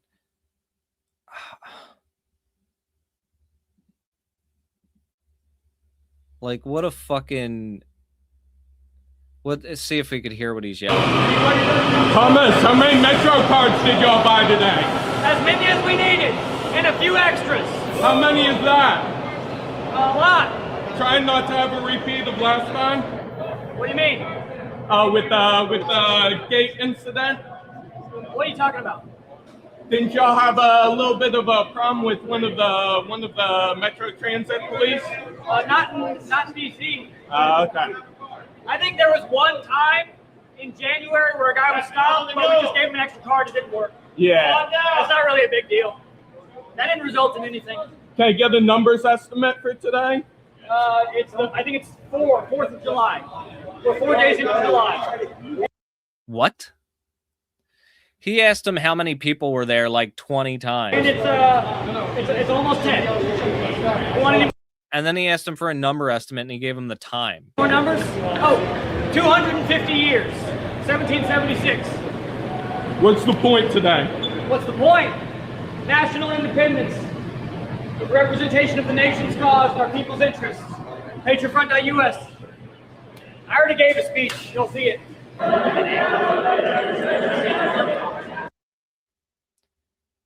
That's what I'm saying. What does he think? He's dismounted cavalry? Exactly. Like, I didn't even know what to say about his look, but it was he's about to hop on his miniature donkey and ride off with his legion. Exactly. Like, he's doing some cosplay shit. Which, hey, you know, if you're gonna do that, just go to a fucking con.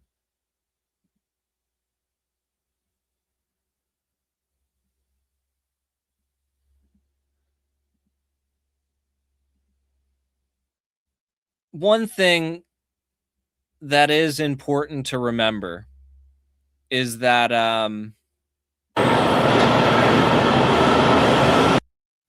remember that big ass the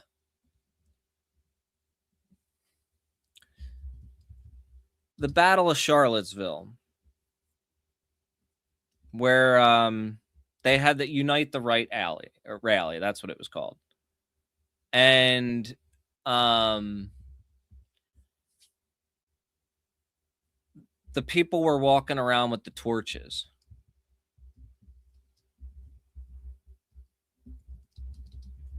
There are a lot of people like that. That was an alarming day. You know what I mean? To see that there were that many people that were that like psychotic about racism still in this country, although it, you know, isn't necessarily that surprising. But the thing with the tiki tortures are, while a few of them are very prominent names in the right-wing ecosystem, many of them have went in completely different directions. You'll probably remember this photo.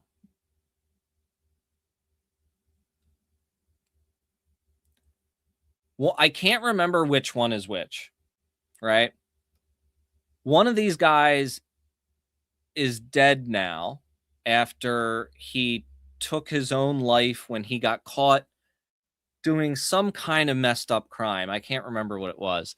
And the other guy is a reformed anti-racist now, who's very ashamed of that time and now speaks about anti-racism. This guy, who was like one of the faces of the Unite the Right rally,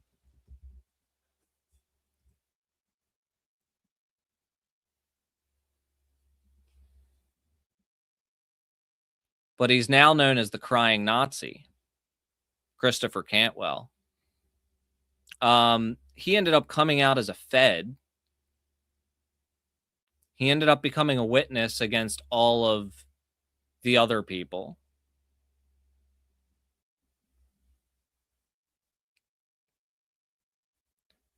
So, you know, and it only took a couple years. With him, it was really quick. Yeah, it is weird. The passion on their face, it's disturbing. And the thing is like, there is a situation here where people who are frustrated about what is going on in the system and about how they don't have any opportunities, the economy sucks, you know, it gets pushed into these other causes.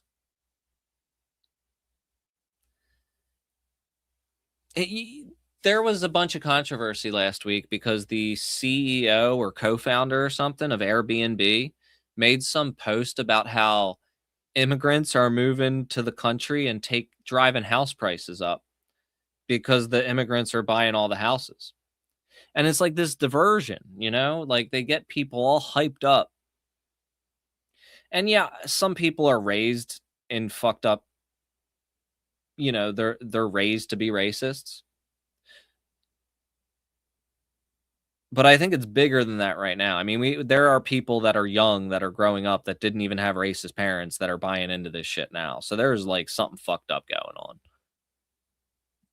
And it is this ecosystem of propaganda that is funded by billionaires and is leading people to look away from the billionaires that are actually causing the problems.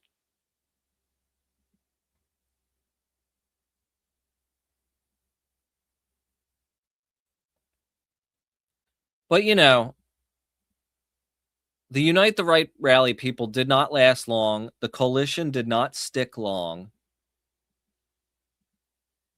And many of these people have criminal lives that they get caught up with shit in regardless, you know? So I don't have much confidence in the staying power of this organization, but I do find its growth disturbing.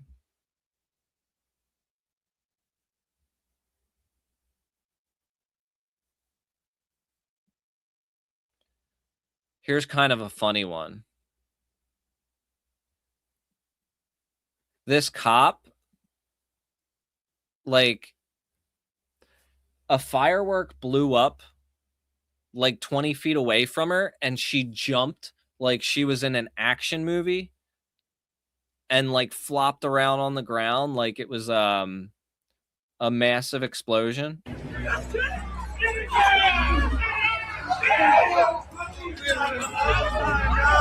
Oh, yeah. Oh shit! Oh shit!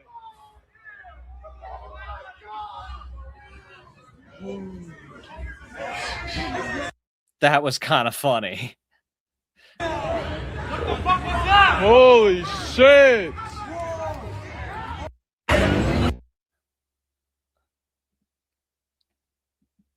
What do y'all think? Was that a real reaction or no?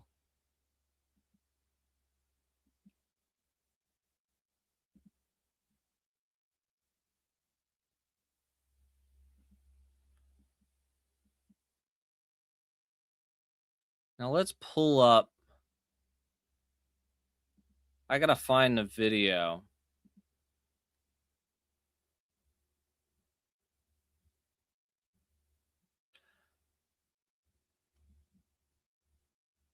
The cops are what make me feel unsafe in society.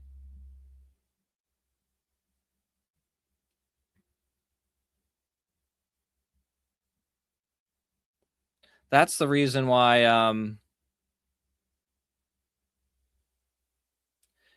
you know, I mean, they're the ones that I fear the most with guns, more so than like random people.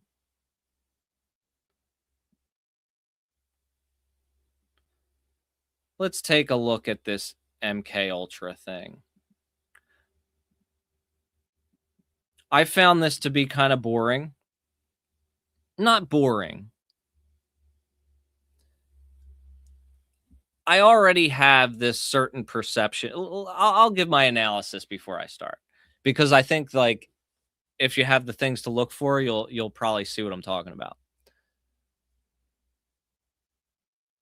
This is kind of a farce. There are a couple of key pieces of information that came out with this. Most notably that Charles Manson was likely a test subject in MK Ultra. And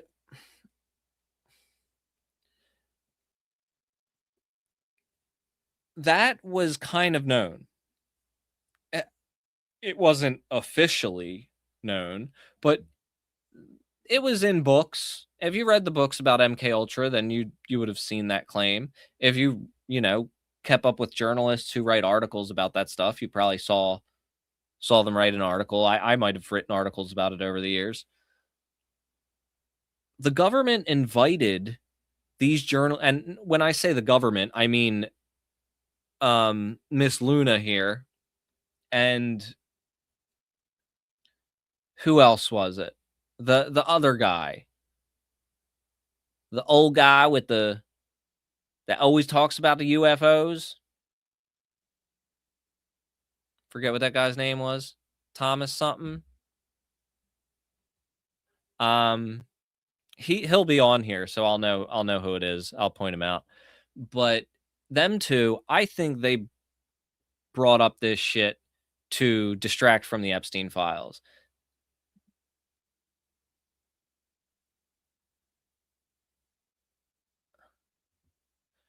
Two lives on my channel. Oh, yeah. So I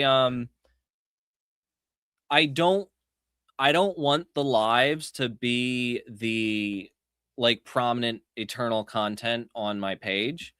So I if the algorithm is going to push anything out to people, I want it to be my standalone videos, and not the lives. So I unlist them. They're still, like, available, kind of, like, you could kind of see them, but they're unlisted. I've been trying to figure out how to approach that, just because I don't really like how I present myself in the live content as much. Like, sometimes we could get good clips out of it. And also it doesn't like, the lives are not specific enough to be targeted at the right audience, because it's just random headlines. Yeah, I can send you the link. I can send you the links. You could still watch them with the links. If you like the video, as soon as it goes, if you can't watch it while I'm streaming and you like the video, you could go back and watch it in your likes and stuff, or you can watch it in your history. But I could send you the links as well. Oh, okay. So that's a way around it. If you go to Alchemy Gaming's clips, the clips link directly to the video. And the video, if you have the link to the video, it stays there. It just isn't presented on my page. That's kind of the situation. But I think that they threw this thing out here to distract from the Epstein files. I think that's the reason for the UFO stuff too. They're trying to throw out some red meat to the people who would be interested in conspiracies and make it look like they're not covering up the Epstein situation. The possibility of real things being released in these situations is entirely possible. And it has happened. I think there are some interesting things about it, but I also think that part up front needs to be, understood. And also, the way that they did this has made it obviously a farce as well, because they have this hearing on this secret government program where people were tortured many years ago, that programs like this may still exist today. I could send you a screenshot of the lives, and you could probably tell me which one or something.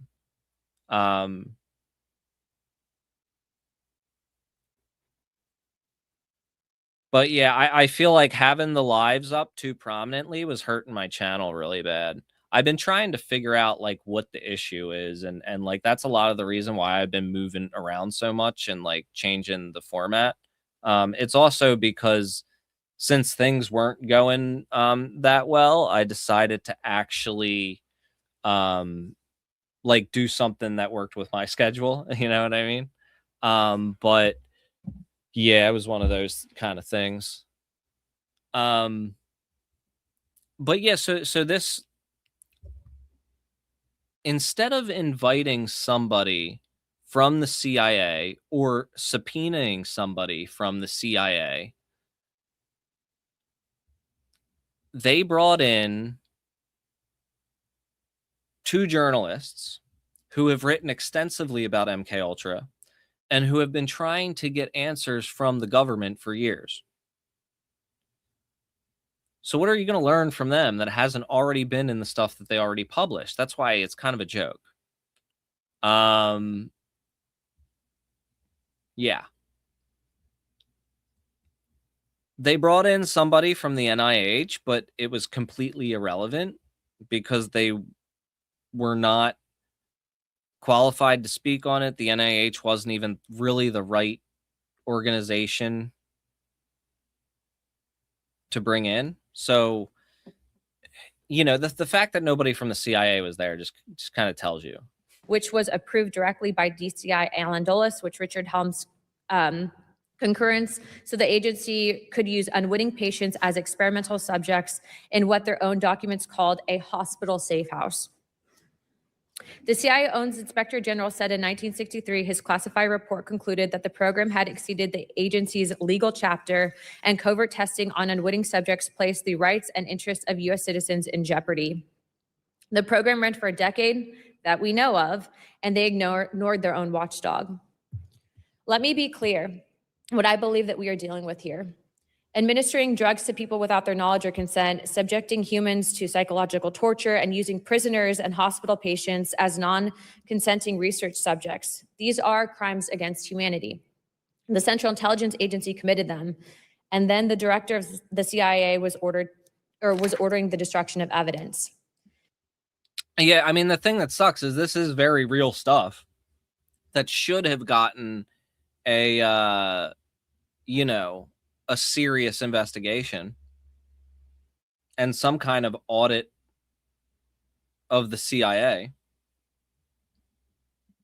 Today, we will hear from 2 witnesses who have spent years unraveling the cover-up that our government ordered. Stephen Kinzer documented the life and crimes of Sidney Gottlieb in his book, Prisoner of Chief, and Tom O'Neill spent over 20 years investigating what the CIA buried and what they obscured that, in my mind, constitute some of the worst notorious crimes against humanity in the 20th century. That's a little bit weird. Like, MK Ultra was fucked up, but it wasn't one of the worst crimes against humanity in the 20th century. I mean, you know, there was multiple genocides. So there's that. Their persistence in the research in this hearing is possible simply because they are patriots. The American people deserve the complete record. The victims and their families deserve acknowledgement, accountability, and justice. I'm gonna kick this up to like 125 or 150. Yeah, I'm just gonna go through their opening arguments because that is when some of the interesting stuff about Manson was mentioned. And this Congress has a constitutional obligation to make sure that the CIA never does this again. With that, I'm going to be opening up first questions, and I'll hold my questions to the end to Representative Burleson. But before I do pass it, I did want to just note a few weeks ago, we did receive reports. There's some back and forth regarding the CIA and ODNI pertaining to new MKUltra boxes that were discovered. Myself and Representative Burleson did go down to Langley. We did meet with the CIA, and the CIA is currently in the process of declassifying newly found documentation, although the documents, and I feel comfortable enough to share here, pertain specifically to a forgery program that was being housed under MKUltra. So as soon as those files are released, we will be putting out notification with your help to also comb through some of the newly released documents, but I did want to give you a quick update. Without further ado, I would like to now recognize Representative Eric Burleson for his questions. Well, yeah, that is the thing. They can only talk about this shit once everybody's dead. Once everybody involved with a particular program where they hurt people really bad is dead, that's when it's time to talk about it. It does have potential implications for what might still be happening today. Other thing that was interesting about it is the fact that they used prisoners, and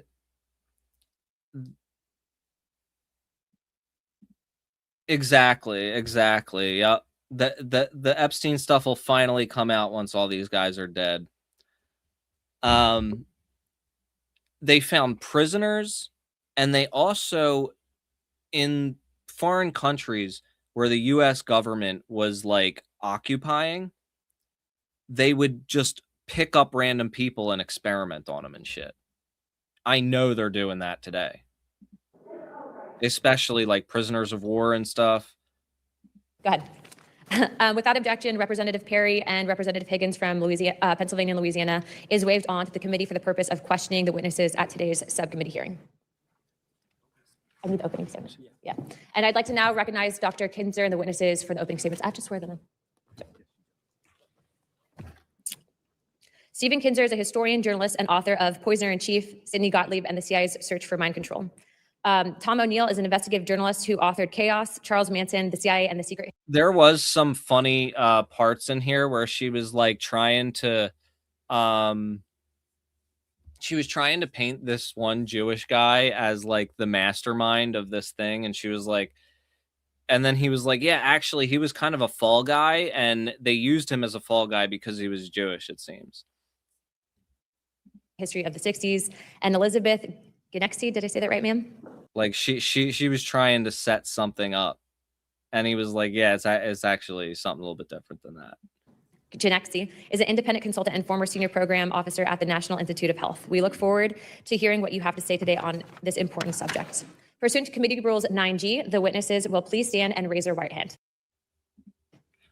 And MK safe houses in the United States and Europe government programs in American history. The chemist who directed it, Sidney Gottlieb, lived in total anonymity. My book, Poisoner-in-Chief, may be the most complete account of MKUltra that exists in public, but I'm painfully aware that I have discovered only a small portion of what MKUltra was and what Sidney Gottlieb did. In 1951, the CIA hired Gottlieb and directed him to launch what became MKUltra. Gottlieb believed that in order to find a way to implant a new mind into someone's brain, you first had to find a way to destroy the mind that was in there already. In its search for ways to destroy a human mind and body, MKUltra conducted the most extreme experiments on human beings that have ever been carried out by a US government agency. By any standard, they qualify as medical torture. These experiments took place in prisons, clinics, and safe houses in the United States, in Europe, in Asia, and even in Latin America. Officers of MKUltra were authorized to travel to foreign countries, preferably those under formal or informal US occupation. This is that part I was talking about. And ask the local CIA station to provide them with expendables, human beings who would not be missed if they disappeared. Gottlieb had what amounted to a license to kill issued by the US government. Neither the number of MKUltra victims nor the number of those who were experimented to death is known. Gottlieb, as a result of this license to kill, might have been the most powerful unknown American of the 20th century. Some information about MK Ultra spilled out during the 1970s, but senior CIA officers had intentionally let Gottlieb operate without supervision. So they were able to claim that they knew nothing about his excesses. This was a way for the CIA to deny its institutional role in MK Ultra and to portray it misleadingly as the product of one man's sadism or excessive zeal. Investigating MK Ultra is challenging because when Gottlieb and his mentor Richard Helms left the CIA in 1973, they illegally ordered that its records be destroyed. Soon afterwards, under DCI Stansfield Turner, a CIA analyst, as you pointed out, Madam Chairman, discovered a cache of MK Ultra documents hidden among financial records. Turner credited that analyst with doing a very diligent job of Sherlock Holmesing. That same diligence, I believe, could bring results today. One of the great mysteries of MK Ultra has to do with the death in 1953 of an MK Ultra scientist, Frank Olson, who had announced his intention to quit the project. His plunge from a New York hotel room was described in the press as the suicide of an Army scientist.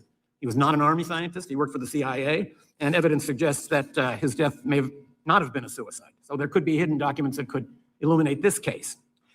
I would also point out that in addition to searching for unknown documents, this committee could do a tremendous service by simply asking for the end of redactions on the documents that we now have.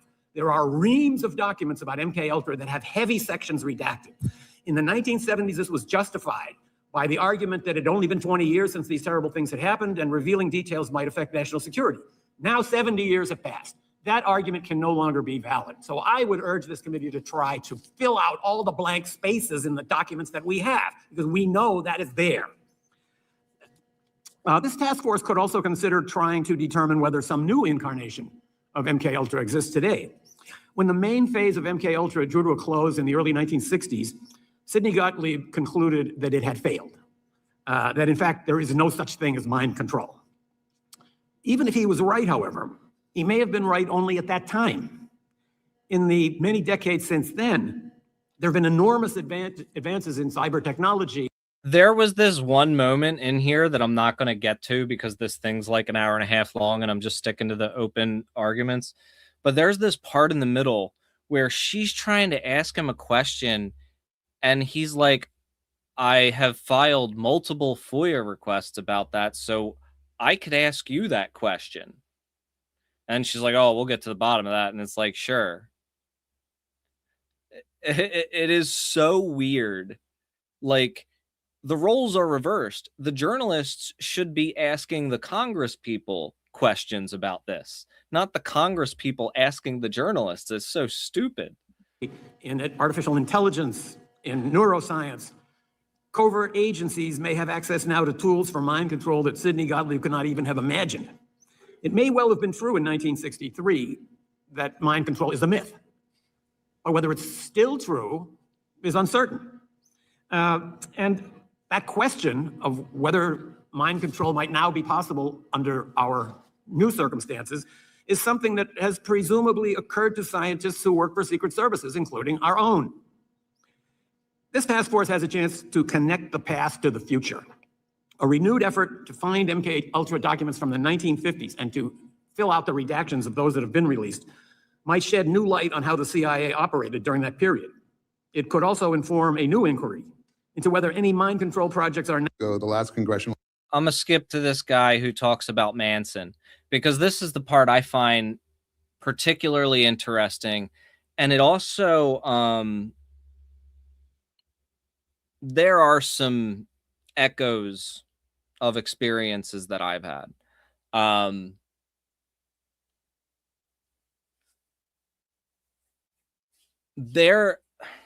do I explain this? If you have read my book, you'll know about this. But I have met people. They did not work for the CIA. These were just normal assholes who attempted to brainwash people using psychedelic drugs. These people were people who sold psychedelic drugs, and they tried to brainwash people with them.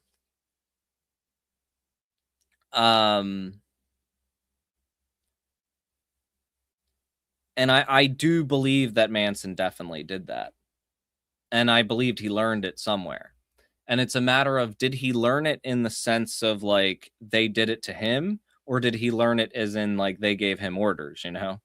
I think it's probably the former, but yeah, that hearings into I'll MK get into that in a minute after he explains that.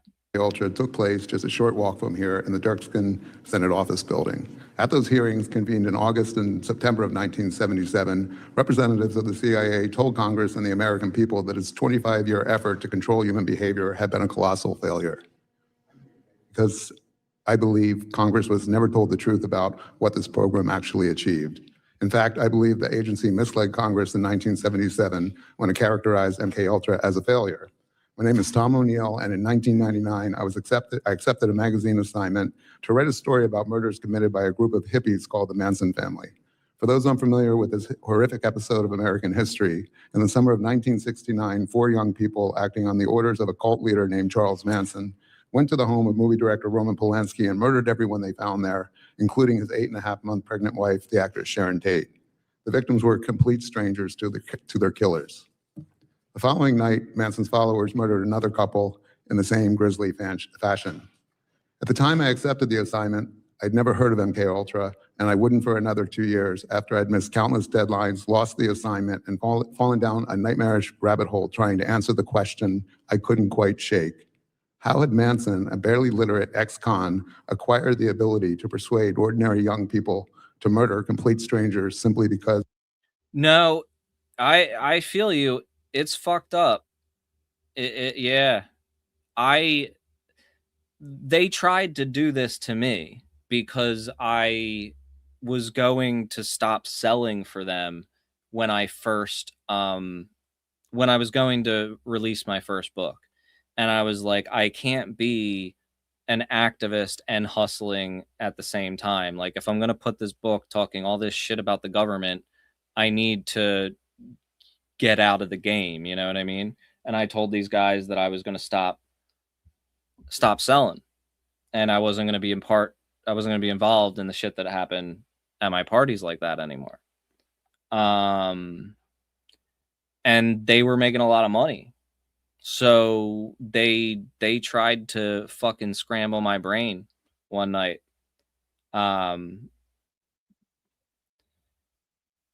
Yeah, it was a fucked up experience. I think it's like chapter 28 or something. I have the book for free too. I'll share a link later, but and I'll talk a little bit about it later. But it's what I think these dudes did is I think that they had read about this shit. They had known about this shit, and they had said, why don't we do what the CIA does? And why don't we try to take advantage of people and manipulate people using these drugs? And I was like a young, impressionable person that was, you know, quite vulnerable at the time. So, you know, they did not succeed in controlling my mind, but they definitely succeeded in scrambling my brain. I have cut ties with all them people in very big ways since then, but he had told them to. The pursuit and of pretty that much answer, right after that. The pursuit of the answer to that question led me to Dr. Louis Jolyon West, known to his friends as Jolly. West was one of the most influential psychiatrists in America. During his career, he crossed paths with some of the most controversial events of the 20th century, including the Patty Hearst kidnapping case and the aftermath of the John. That was another one, the Patty Hearst kidnapping case. This very weird radical group, like the something Liberation Army, which they were kind of Fed coded. The Symbionese Liberation Army, they were a little bit Fed coded with the kind of stuff that they like said and advocated for. I don't know the background there. I haven't looked that deep into it, but they kidnapped this heiress of this rich family, and then she ended up like joining them and doing heists with them and stuff and being on their side back in the 70s. F. Kennedy assassination investigation. In 1977, West was one of 7 academic researchers named in a front-page New York Times story alleging that the CIA had used American universities, hospitals, and prisons as secret laboratories for experiments involving LSD and other drugs on unwitting human subjects. West vigorously denied the allegations. He acknowledged that the agency had approached him, but insisted he had refused because he said LSD was too dangerous and unpredictable to be used on humans. He added that he limited all of his research with LSD to animals. The revelations in the Times led directly to the congressional hearings held later that year. West's denials, however, were effective. He was never investigated, and his name never came up at the hearings. I'll spare you the— Yeah, that's pretty crazy that Manson had a connection to MK Ultra scientists. The long and tedious story of how my Manson reporting led me to West, except to say that I eventually learned that in 1967, the book is Paper Squares and Purple Stars, My Life as a Rave Outlaw. It's this one about my time in the music industry. That scene is not until like much later in the book. I think it might be 28, yeah. No, 29.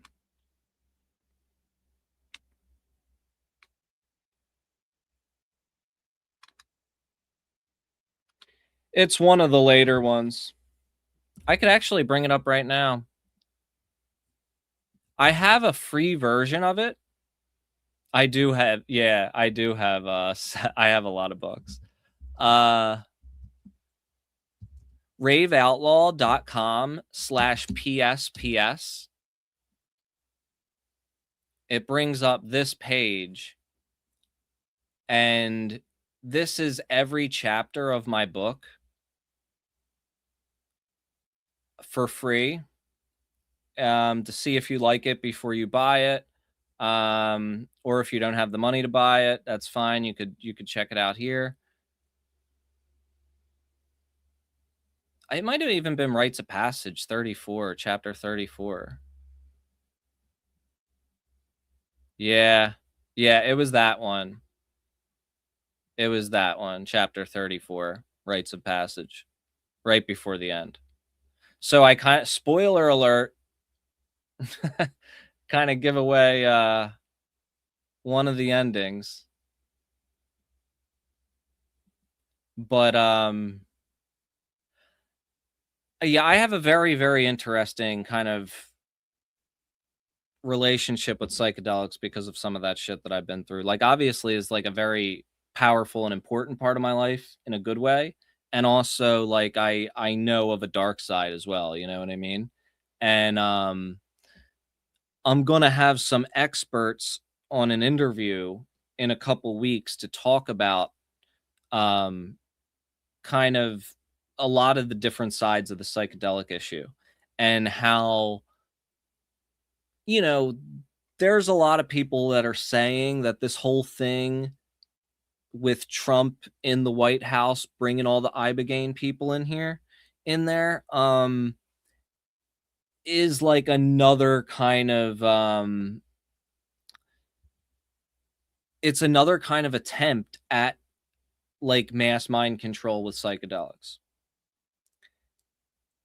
And I saw some shit recently where the guy that they brought into the White House to promote Ibogaine is like a psycho Christian nationalist, like hardcore. So, like an apocalyptic kind of Pete Hegseth aligned type character. When Manson transformed into the cult leader we are familiar with today, he and his followers were receiving free medical care at a clinic in San Francisco, where West had established a base of operations for a research project. The whole Manson family was getting free health care at a clinic run by an MK Ultra scientist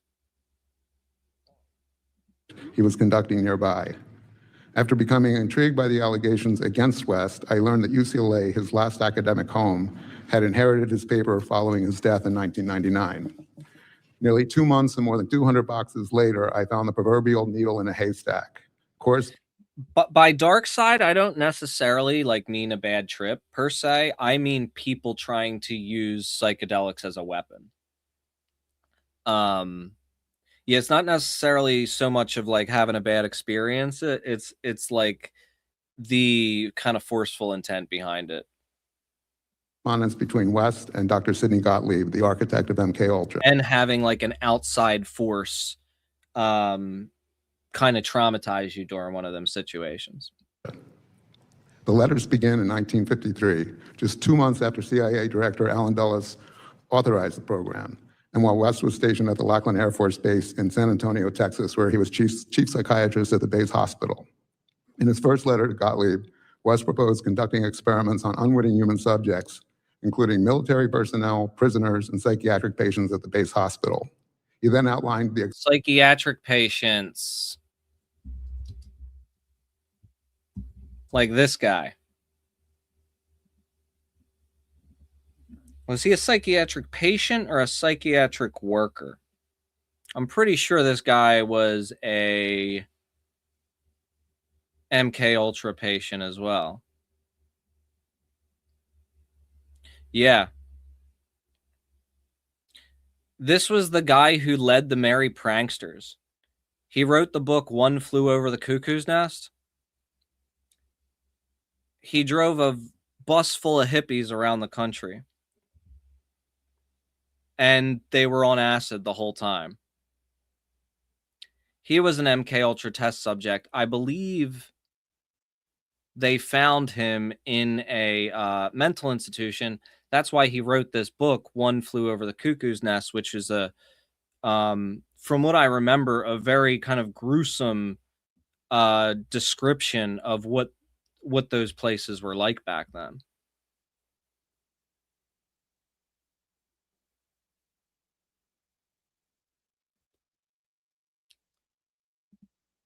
But it is messed up how they just grabbed anybody that they could, you know,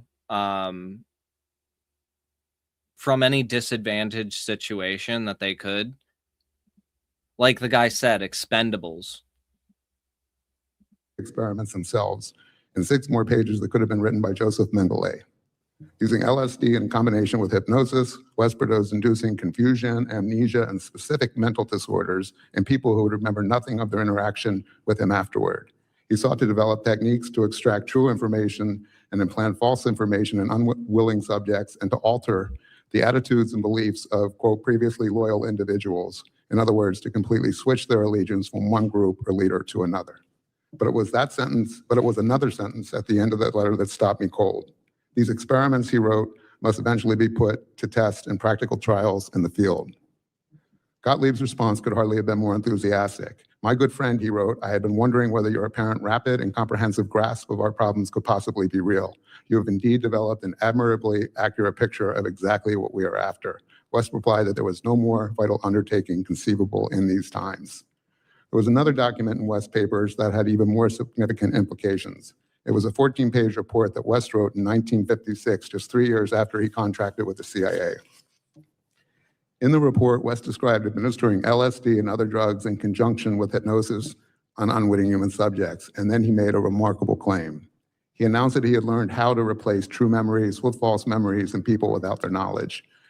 Yeah, so there are reports where they said that they achieved mind control in these experiments, like they figured out how to do it, and I could see if you could twist somebody's shit up enough to make them believe certain things, I'm sure. Words, he clarified, it has been found to be feasible to take the memory of a definite event in the life of an individual and through hypnotic suggestion bring about the subsequent conscious recall to the effect that this event never actually took place, but that a different fictional event actually did occur. If West's report was accurate, this was not the failure agency officials described in 1977, quite the opposite. It was, in fact, the central ambition of the MK Ultra operation, the means of gaining the ability to seize the control of a person's perception. So yeah, that was basically the gist of it there. But yeah, there were many different ways that these people that I encountered tried to use psychedelics as a weapon. On a very basic level, I'm pretty sure that like after that night where that shit went down, where they tried to scramble my brain with the acid, I started looking back because the dude gave me like a 10 strip. I was dumb to eat it, especially knowing that there was like hostility between that there was like an issue between me and them at the time. But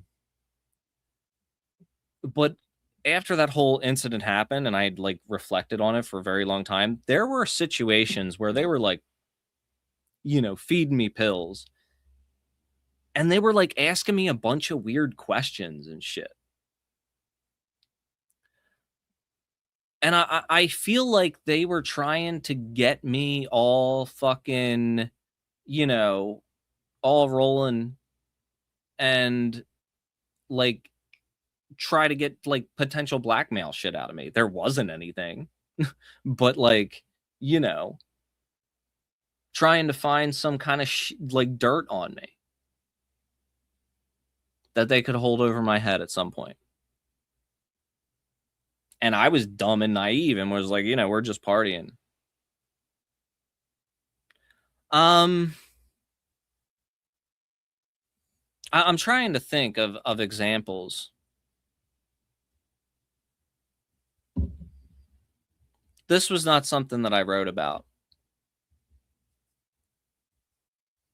Something that came to me a little bit later. I remember one night being in this dude's house in Philly, and they fed me like 5 pills. I mean, I ate them, but they were just they were talking to me about like really personal shit. And then that night when I was tripping, they used a lot of that personal shit, like my eating issues, for example. They knew things about that. They knew things about my relationship with my family. And, certain traumas in my childhood. And then they were bringing that stuff up that night where they had me all like tripping. And then when they were bringing it up and I was responding to it, they were like, "What are you talking about? You're imagining me saying that. I didn't say anything about that." It was very, very confusing. Yeah, not necessarily, but yeah, that kind of stuff, and especially the family things and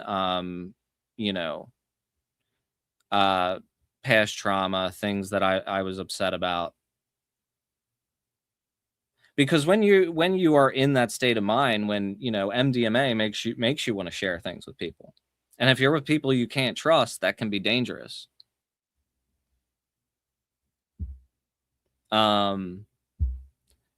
Yeah, and I am nervous to trip around people these days. I don't trip much anymore anyway.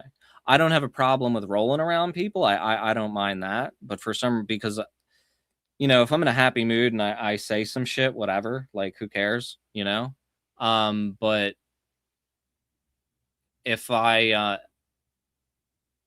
like, you're in a much more vulnerable state when you're tripping, and people could really fuck with your head. I had not been to a therapist yet. I started going to therapy for this in like 2021. Yeah. And which has been helpful. It has been very helpful. But that was a crazy situation, and I literally had trouble making sense of it until I figured out that they had done that to multiple other people. There are at least 2 other people that I know about that they tried to do it to. One of them stopped talking to them altogether too. And then another one said that he heard them describe it as crystal washing. And then there was this girl that dated one of them that confirmed it.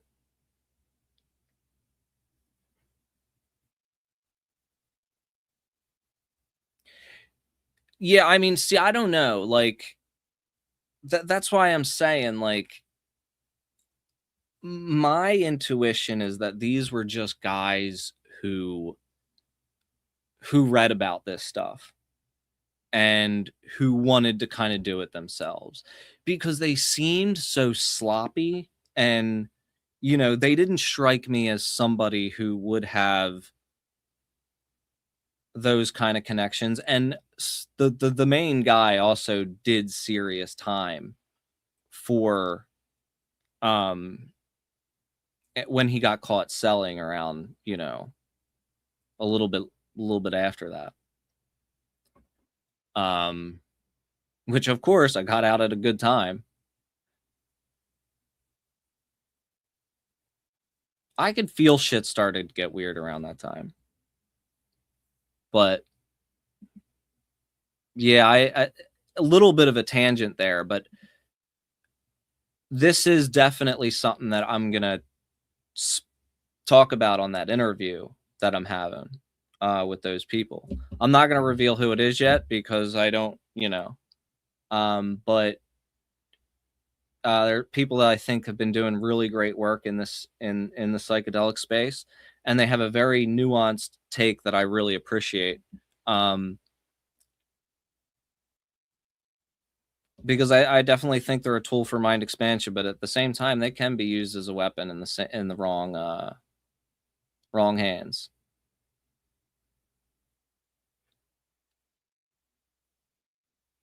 Manson, though, that's trippy. I've read it before, but some of those details were new. I think that they were like the only new details to come out of that thing. But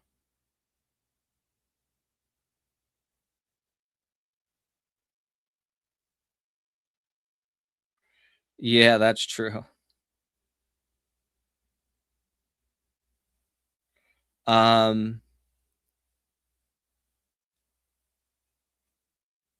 Yeah, I think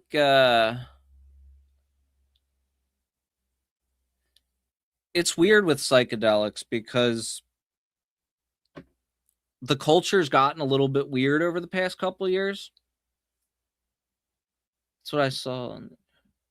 Oh yeah. Like the whole like Silicon Valley optimization, that whole thing. It's really kind of consumed the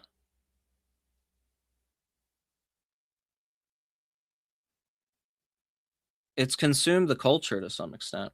And I think for some reason that's why we have like less support than we used to. Oh well, yeah, I mean sometimes some of the worst ones can be some of the best. I think those cases, and I think the fact that when you were by yourself probably helped. The ones where the bad ones are usually good, it's because you can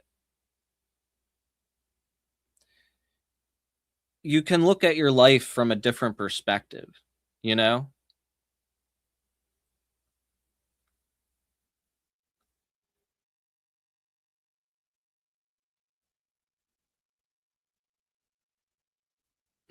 That's awesome. Yeah, for me, I think it's many of my early ones. But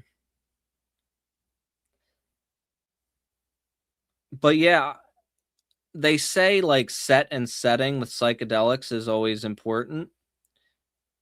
And you often don't think about who you do it around is really important. And just somebody being your friend is not really enough.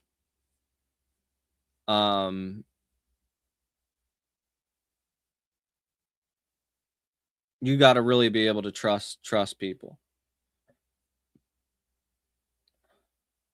And be careful about that.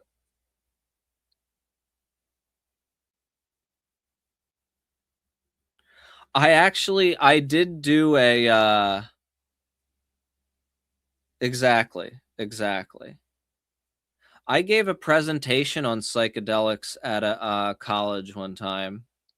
couple of years ago for a class of like psychology students.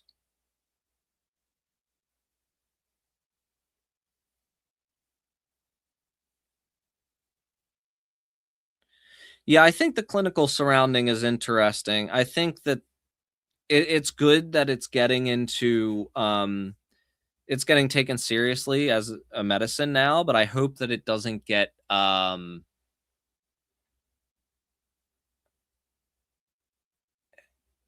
totally monopolized by that sector.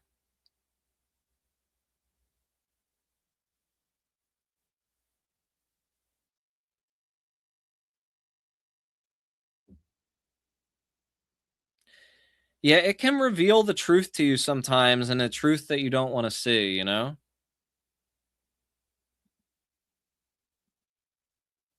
Sometimes you can also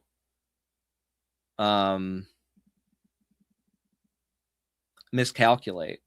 I've done that before.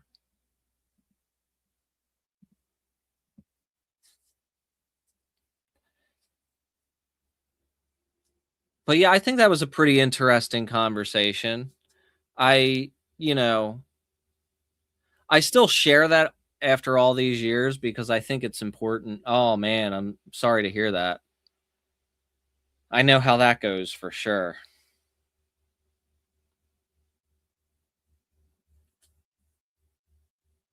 But yeah, I think it's an important conversation. And it's like, I just, when I was younger, I thought if you just dose everybody, then we'll have a peaceful world and everybody will just forget about war and hatred. And that was just a lot of projection, I think, though.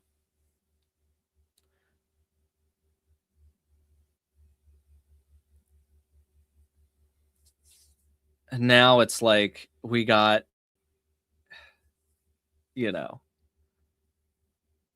I guess I was naive. What can you say? It seemed like it was possible, though.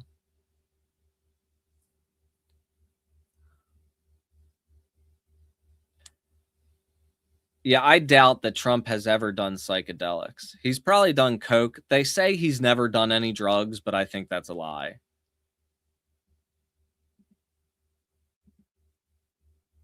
Ted Kennedy's kinky sex makes the world go round. Hell yeah, brother.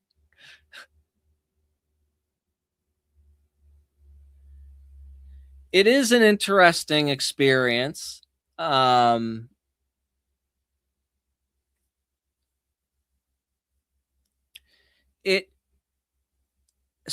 people can take it or leave it, though. You know what I mean? It's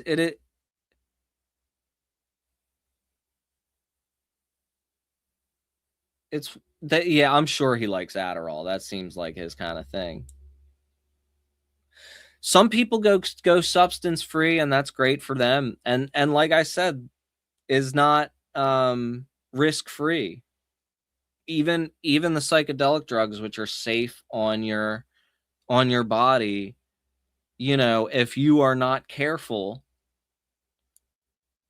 you can have a pretty rough time. That can cause you some issues.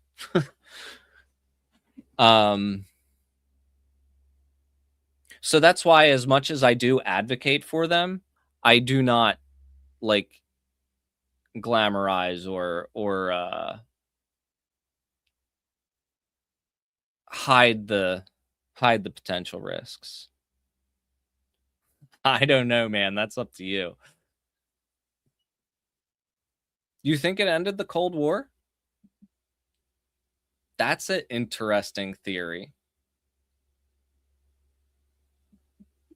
I mean, just like any tool, it's like it's a yin and a yang kind of deal, you know?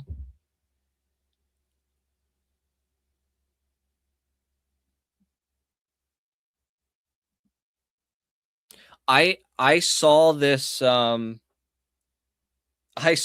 shit where, like, Curtis Yarvin, the psycho that, like, Peter Thiel's Rasputin philosopher, basically. He he's recently talked about how he used to eat acid and go to the movies and repeatedly watch the movie Face Off with Nicolas Cage and Das Boot, which I guess is like a war movie or some shit, like an old war movie. That's why you're cooked, bro. Like, come on.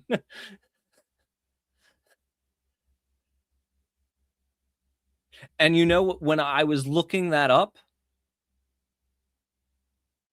because somebody said that it was the author of that book, The Nerd Reich, was on some show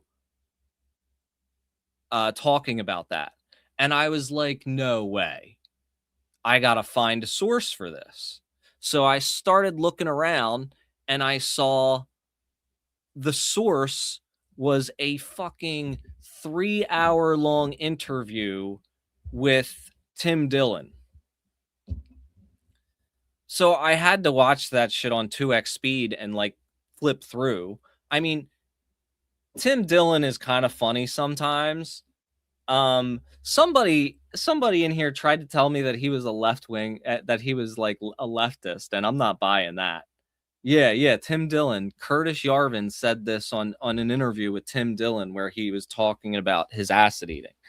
Initially, I found this through the Nerd Reich guys. Yeah, it is. Tim Dillon is weird because like he promoted Trump. He had Curtis Yarvin on his show. And then, you know, a week after Luigi, you know, did that guy with the health insurance, he's doing a bit where he is the ghost of the health insurance guy. And he's talking about how he's an alcoholic and all this shit. And I'm like, wow, that's pretty crazy. You know, yeah, oh yeah, 100%. Tim Dillon, I think he's one of the least worst of the group. But yeah, somebody told me he was like a leftist. I was like, no way. Like Curtis Yarvin and promoting Donald Trump. Like he doesn't like Trump now, but he was kissing Yarvin's ass during that interview. Part of it might have been to get him to say more ridiculous shit, but you know, is LSD mystical or scientific? That's a good question. I think that's a maybe both, you know what I mean? Is there much of a difference between the mystical and the scientific? Or is the mystical just the scientific that hasn't been proven yet? That is the question. No, okay, so Tim Dillon's recent like episode, he was going on about how like the 4th of July in America, and he's like, America's such a great place because, and then he just talks about all these terrible things, and he's like, yeah, you get you know, he was saying something about the air conditioner thing with everybody freaking out about the Zoran saying turn it to 78 degrees. He's like, that's not the American thing to do. The American, when everybody was bitching about it, all the right wingers were bitching about it. He's like, that's un-American. The American thing to do is to post about how you're going to keep it at 78 and then you just turn it down to 60. Like, of course, he's being a sarcastic dickhead and playing a bit, but it does speak to the American situation. I certainly don't trust the guy, especially because he had, you know, such a seemingly close relationship with Yarvin that he'd be the chosen for you know, one of the rare interviews that he does. But at the same time, I think he's one of the only people in the Rogan sphere who actually is a comedian, you know? Like, that's kind of how I'd say it, how I'd describe it.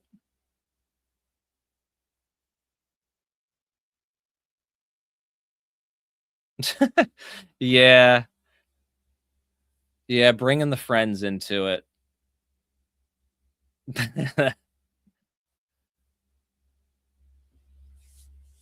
Yeah, that happens sometimes. I can't really trip around people either.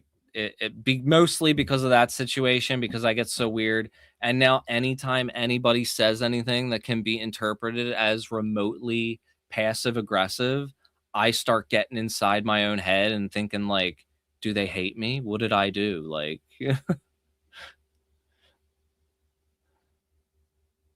but it is past Bubbles dinner time. She probably is at the top of the steps staring down at me with a sad face waiting. So I gotta go feed the girl. I appreciate y'all chilling with me. It will be 12 to 3, 12:30 to 3:30 on Tuesdays.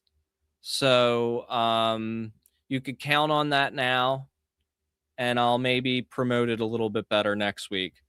But, you know, I just kind of wanted to come on and go for it. And because the stream, I'm putting a lot less emphasis on the stream now, and a lot like I'm just kind of being a little bit more chill about it. And I want to put a lot more work into my videos and my articles and the things that are going to make up a portfolio that can hopefully get me onto a bigger platform.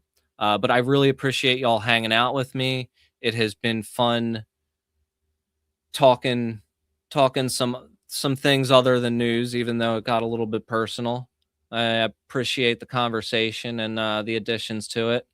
And we were right. We were right, Daniel. Good to see you, man. I'll catch you all later. Oh, what we yeah. Let me King K. Hold up. I got one quick announcement. The Discord as well. If you haven't joined the Discord, please do. It won't be free forever, but it is free for now.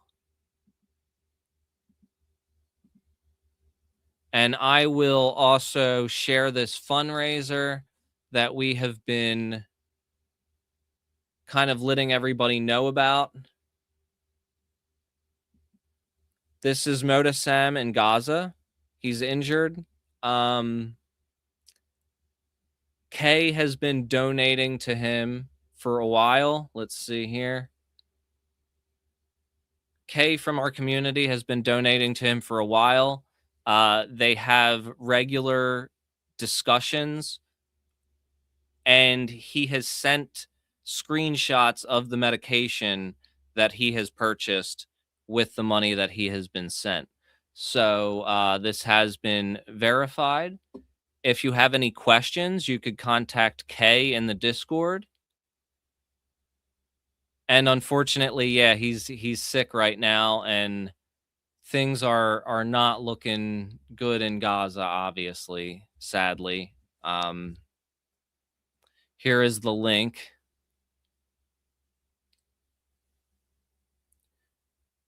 And yeah, if you have the ability, please consider that.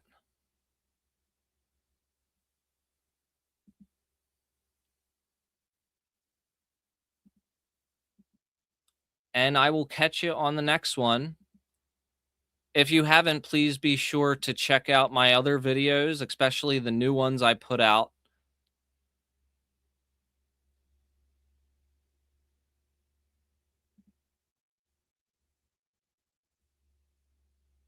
There we go. I appreciate y'all chilling. I'll catch you next time. Peace.